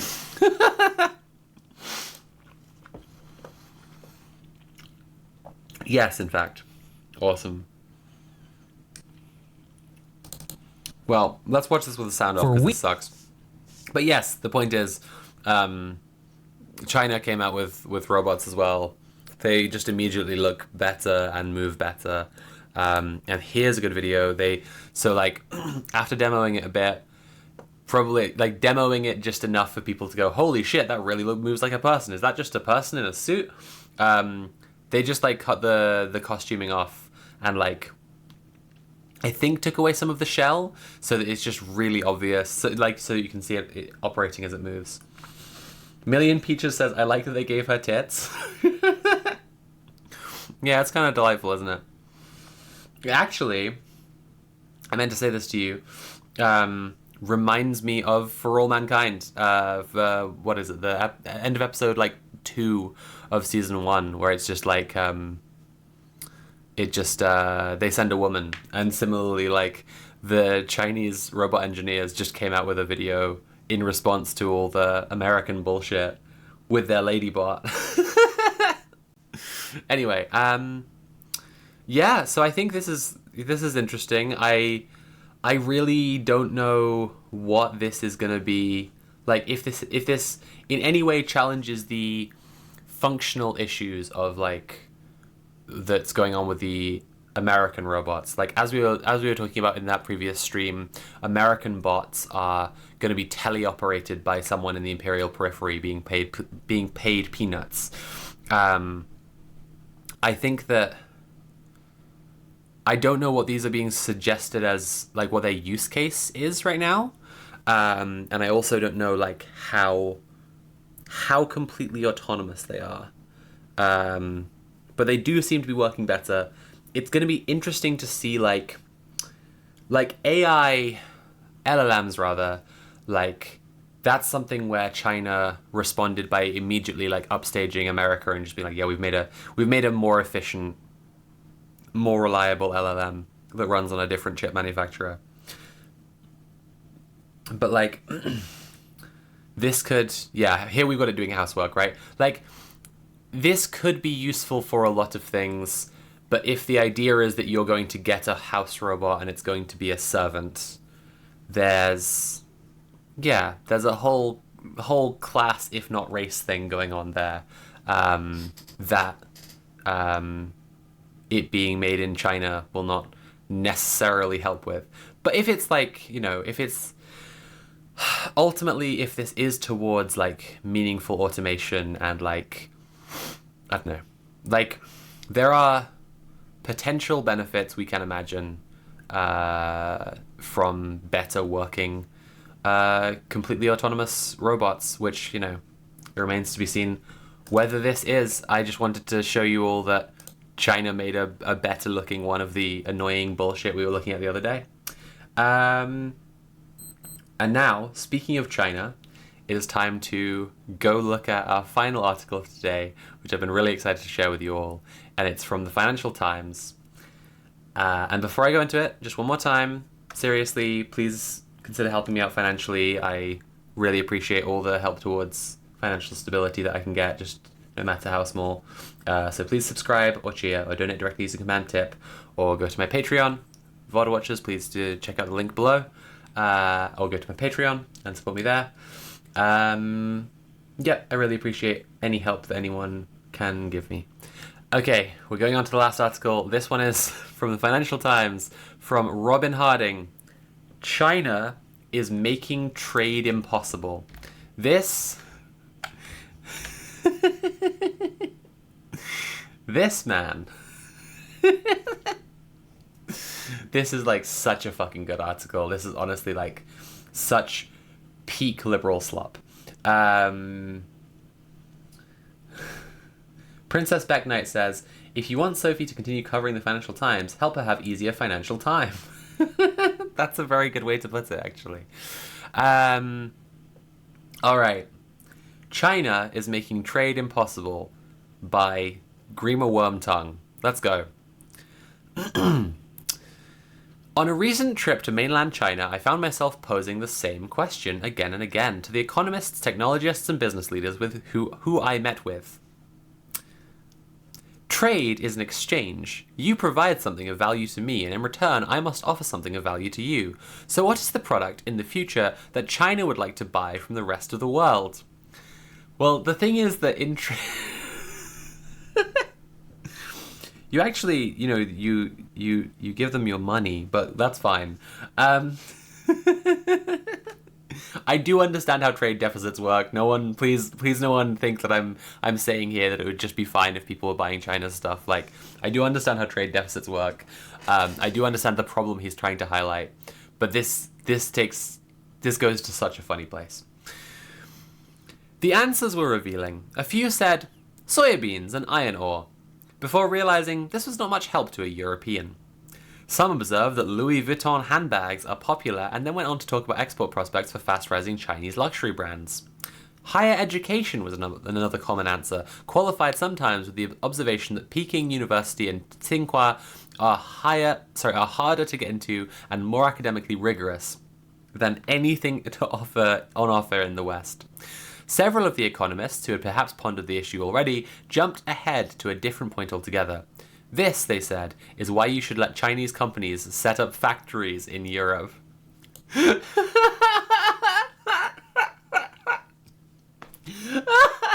fucking wrecked, honky!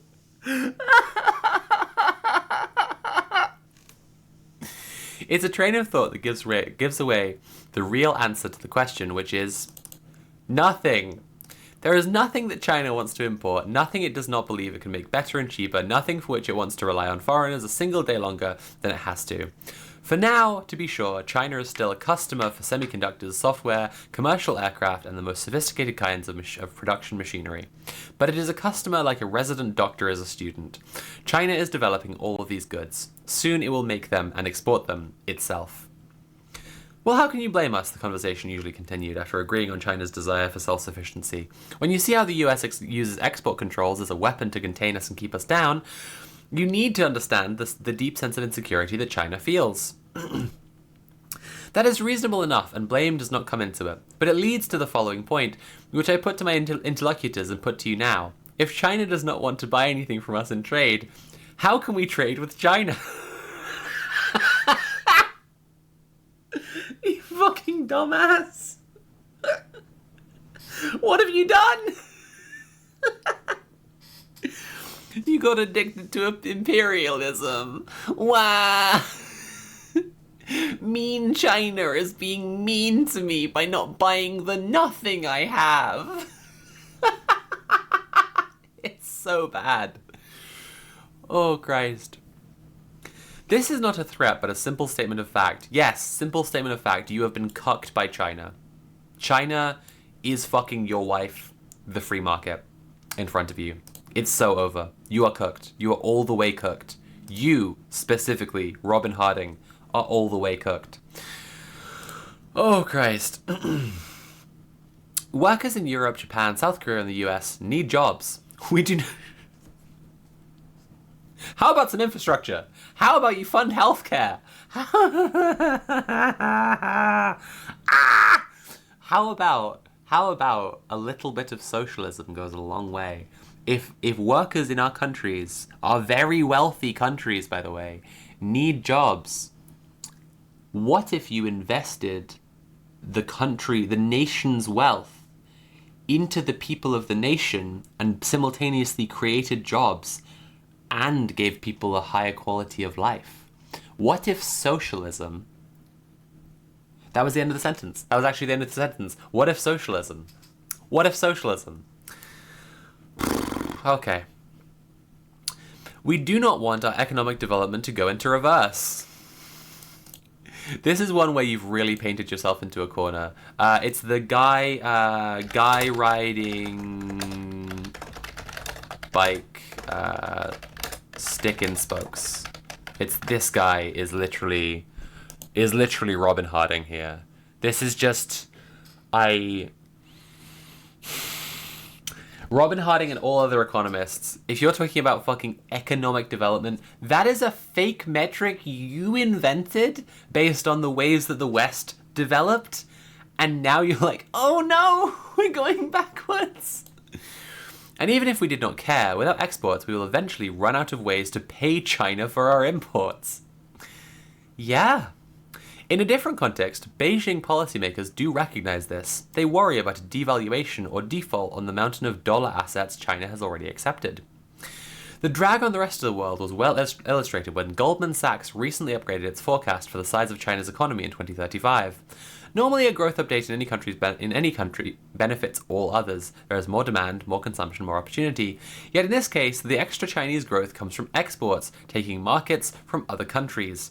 Germany will suffer the most, according to Goldman, with a drag of around 0.3 percentage points on its growth over the next few years.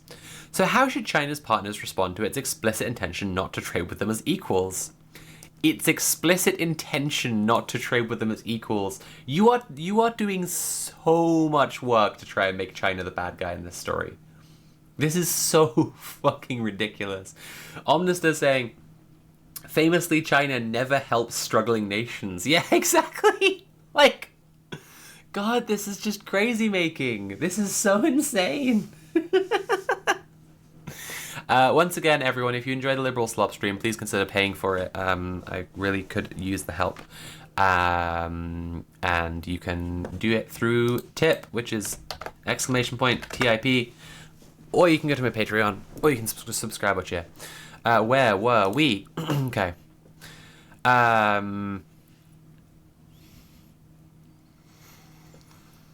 How should China's partners respond to its explicit intention not to trade with them as equals, to its mercantilist determination to sell but not buy?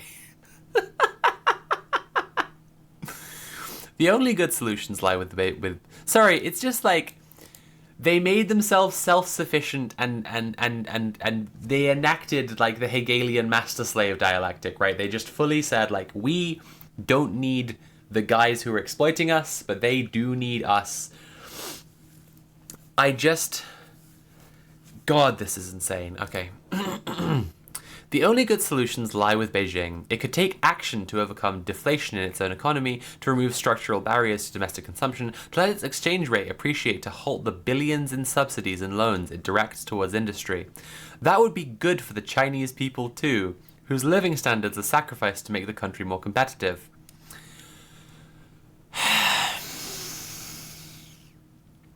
But outsiders have been requesting as much for decades. Whatever lip service may get paid to this, the Central Committee's recommendations for China's next 5-year plan should temper any hope of change. Consumption is on the priority list at number 3. Items 1 and 2 are manufacturing and technology.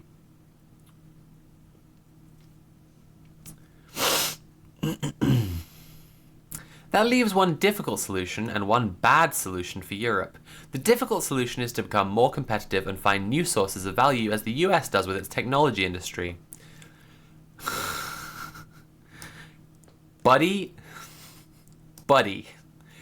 the US has continued to make the money pervert machine spinning around somehow.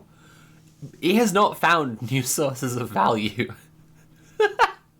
In the last few years, it did cryptocurrency, NFTs, metaverse, and then AI, and now it's trying to do chore robots. Like, it's just like, China should try doing what the US is doing and making up stupid bullshit.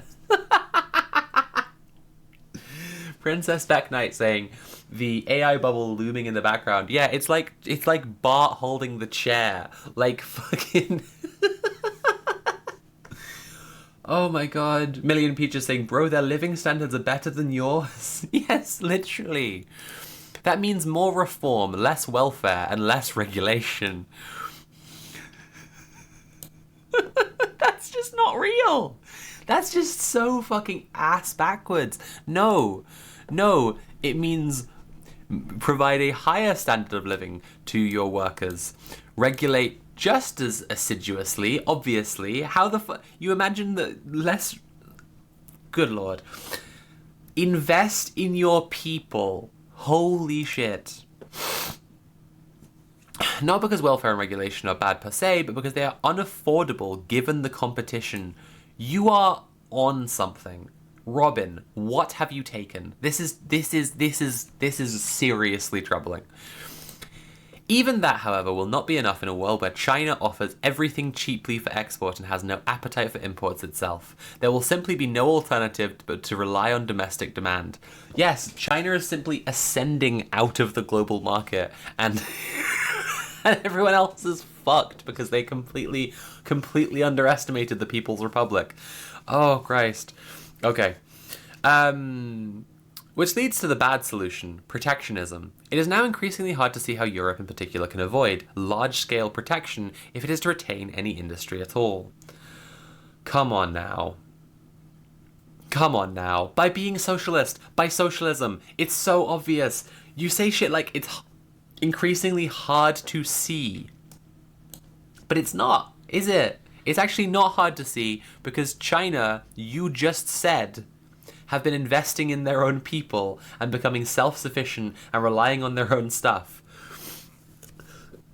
And then you said they'll have to rely on domestic demand, and you said that European workers don't have jobs. So how about European governments just invest in projects that will benefit their workers while also giving them jobs? This path is so damaging and fraught it's hard to recommend it. China It's rather hard to recommend fascism. China absorbed US tariffs, but the US is the only country it regards as an equal, and Beijing is likely to respond aggressively against anyone else who erects trade barriers. It would mark a further breakdown for the global trade system. Yet, when the good options are gone, the bad are all that is left. China is making trade impossible. If it will buy nothing from others but commodities and consumer goods, they must prepare to do the same. Dude, what the fuck? Like, seriously? Genuinely, what the fuck? What a completely ridiculous article. I'm just astonished by this. Like, I read it earlier. I'm rereading it now. I'm kind of freshly astonished. Like, genuinely, that's so fucked. Oh, Christ. Okay. Chat, what are our thoughts about this one?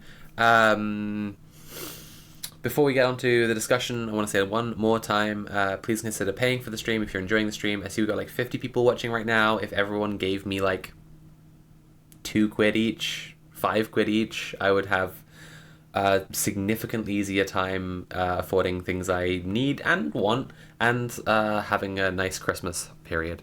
Please consider donating with command tip. I'd really appreciate it. Oh, Christ. Omnister says, the article just said it doesn't import and then contradicts itself at the end. Incredible writing skills. Yeah, it's fucking awesome. Yeah, I just like... Okay, if we believe in this serious crisis of China isn't buying stuff from Europe and from the imperial core countries, basically, like, it's...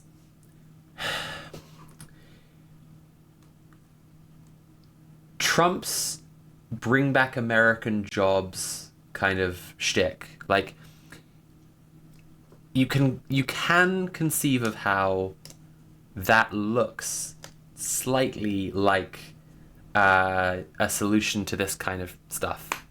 Like, and when I say that, I mean that there is a solution here where you just lean more socialist, right?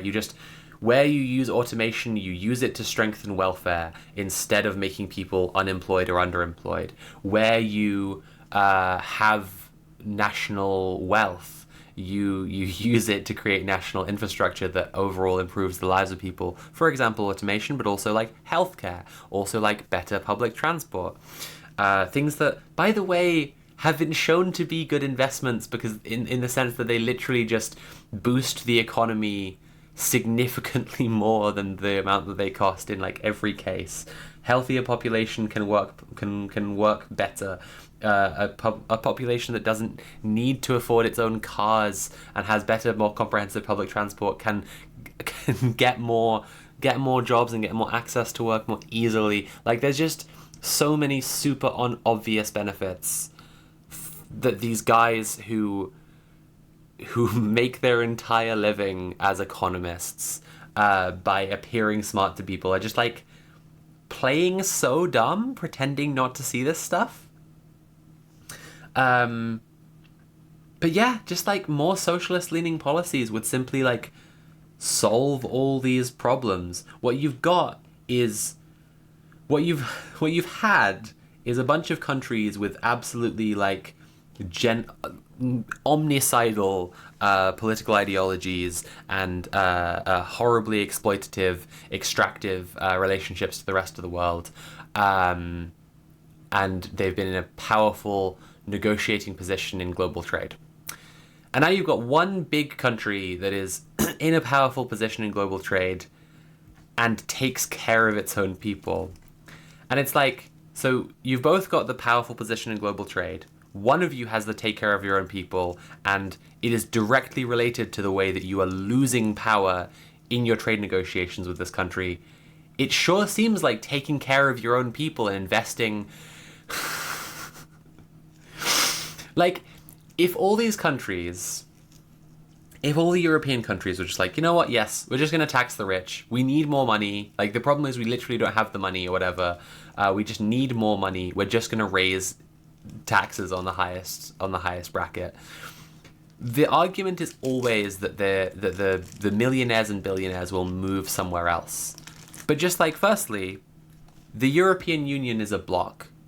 They actually can work together to do this on purpose. And secondly, if they all did it, where are they going to go? China? Like, you see, like, it's just, this is just so stupid. I'm just astonished by the stupidity of this.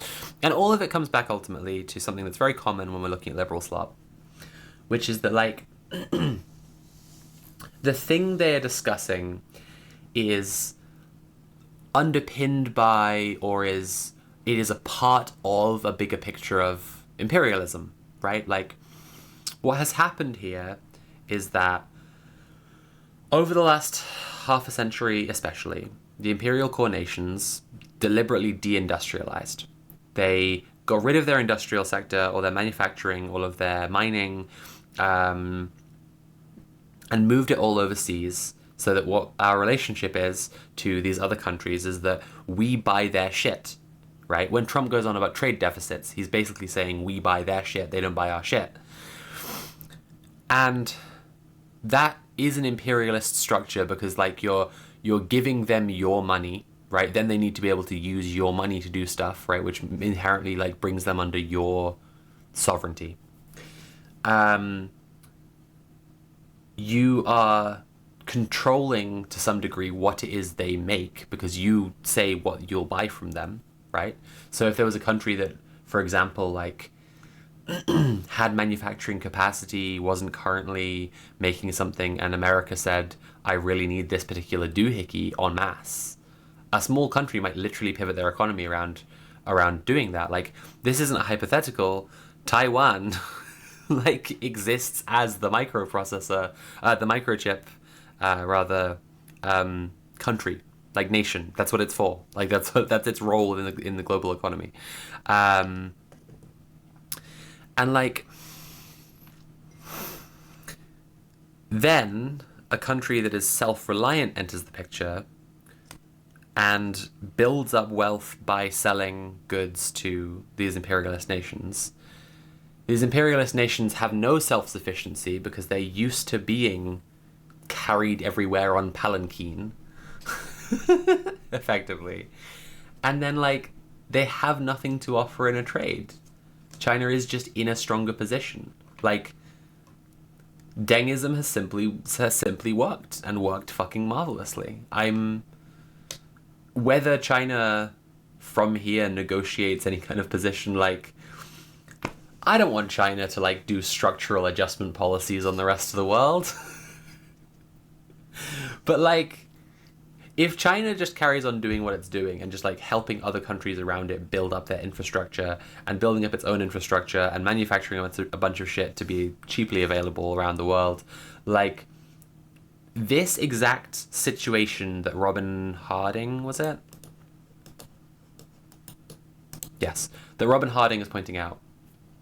This idea that, like, suddenly we'll have nothing to sell to them, and therefore we'll have this, like, dependence on them, and big problematic tanky from Mars. Thanks, Volpex.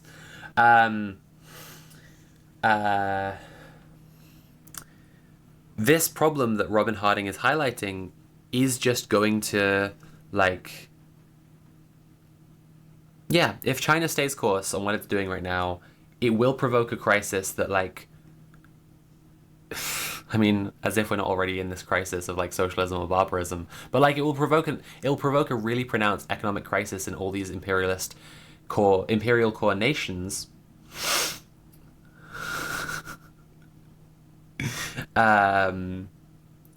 Sorry, distracted by the chat. Morgana says, why not a little socialism as a treat? Infrastructure is needed so I can go meet cat girls.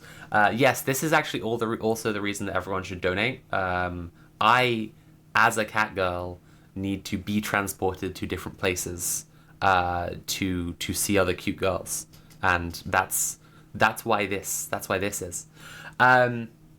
Anyway, if China stays course in this way, like, imperial core nations will be confronted with the need to reindustrialize and be more self-sufficient because they can't just buy the things they need off of other countries. And that's a good thing, but they will...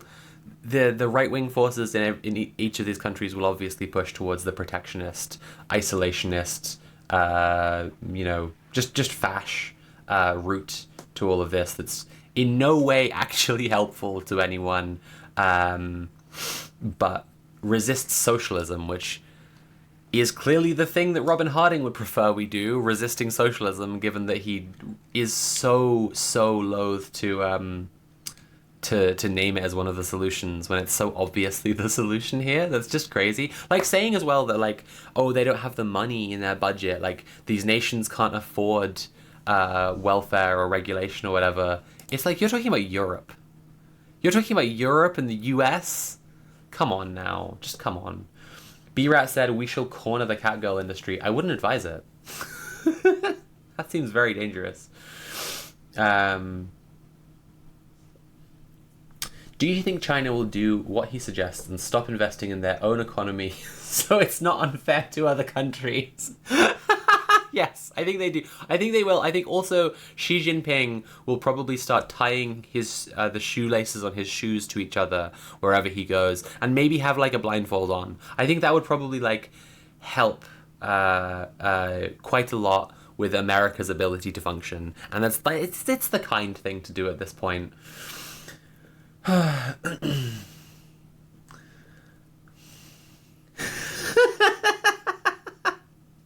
Million Peaches says he's requesting a China nerf for the next update. Yeah, I mean, he kind of is, and this is like something that's really is showing us the mindset of these kind of guys and the way that they interact with all this stuff, because like, but it's also showing us the strength of China's position in all of this, like the incredible strategy they've successfully deployed in a sort of modernized third worldism that's like open to global trade.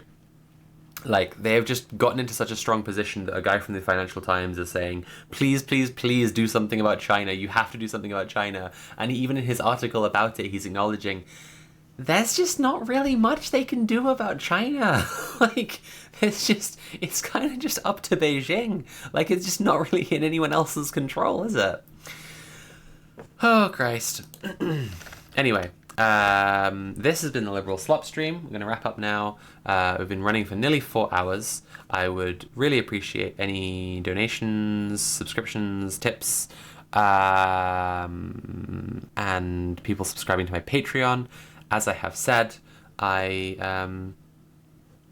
would just really appreciate it. I need the help. I do not earn very much money, and lucky as I am to have a wife who has a big down payment to put on a house, I will still continue to need to pay bills and afford food and so on. So please help me out if you possibly can. I really appreciate it. And we will next all see each other on Sunday when I'm doing Red Planet. What's happening in Red Planet this week? Red Planet's definitely happening this week. I know it hasn't for a few weeks.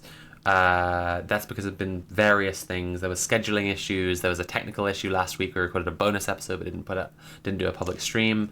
Mule's been having a crazy shit time. Morgana in chat says, please give Sophie money. That's, you know, there's extra backup.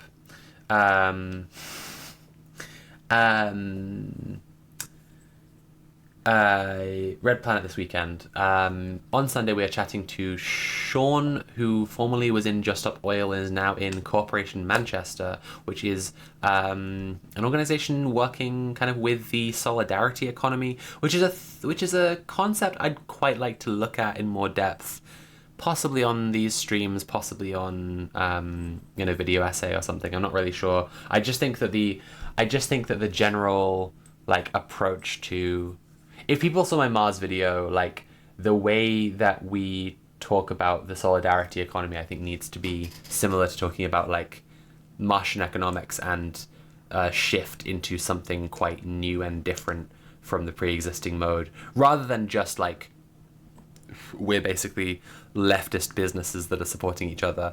And I think that they are making a different economic relation, which is really cool. Anyway, enough rambling. That will be this Sunday at 8 p.m. UK time, and I will see all of you there, and you will definitely all tune in. It's twitch.tv/redplanetlive. VOD viewers, let me know what you thought about all of this. I look forward to all your comments as usual. Patreon.com/Sophie from Mars, and yeah, I'll see you all next week. I'm also, by the way, considering reading some Zizek on stream. I don't know if people will be into that. Zizek's got a very interesting Substack now, and he's definitely got some points that I'd be interested in exploring. So everyone let me know, and once again, please support me if you can, and otherwise have a lovely week, and I will see you on Sunday, and then next week again for the Liberal Slop stream. Bye!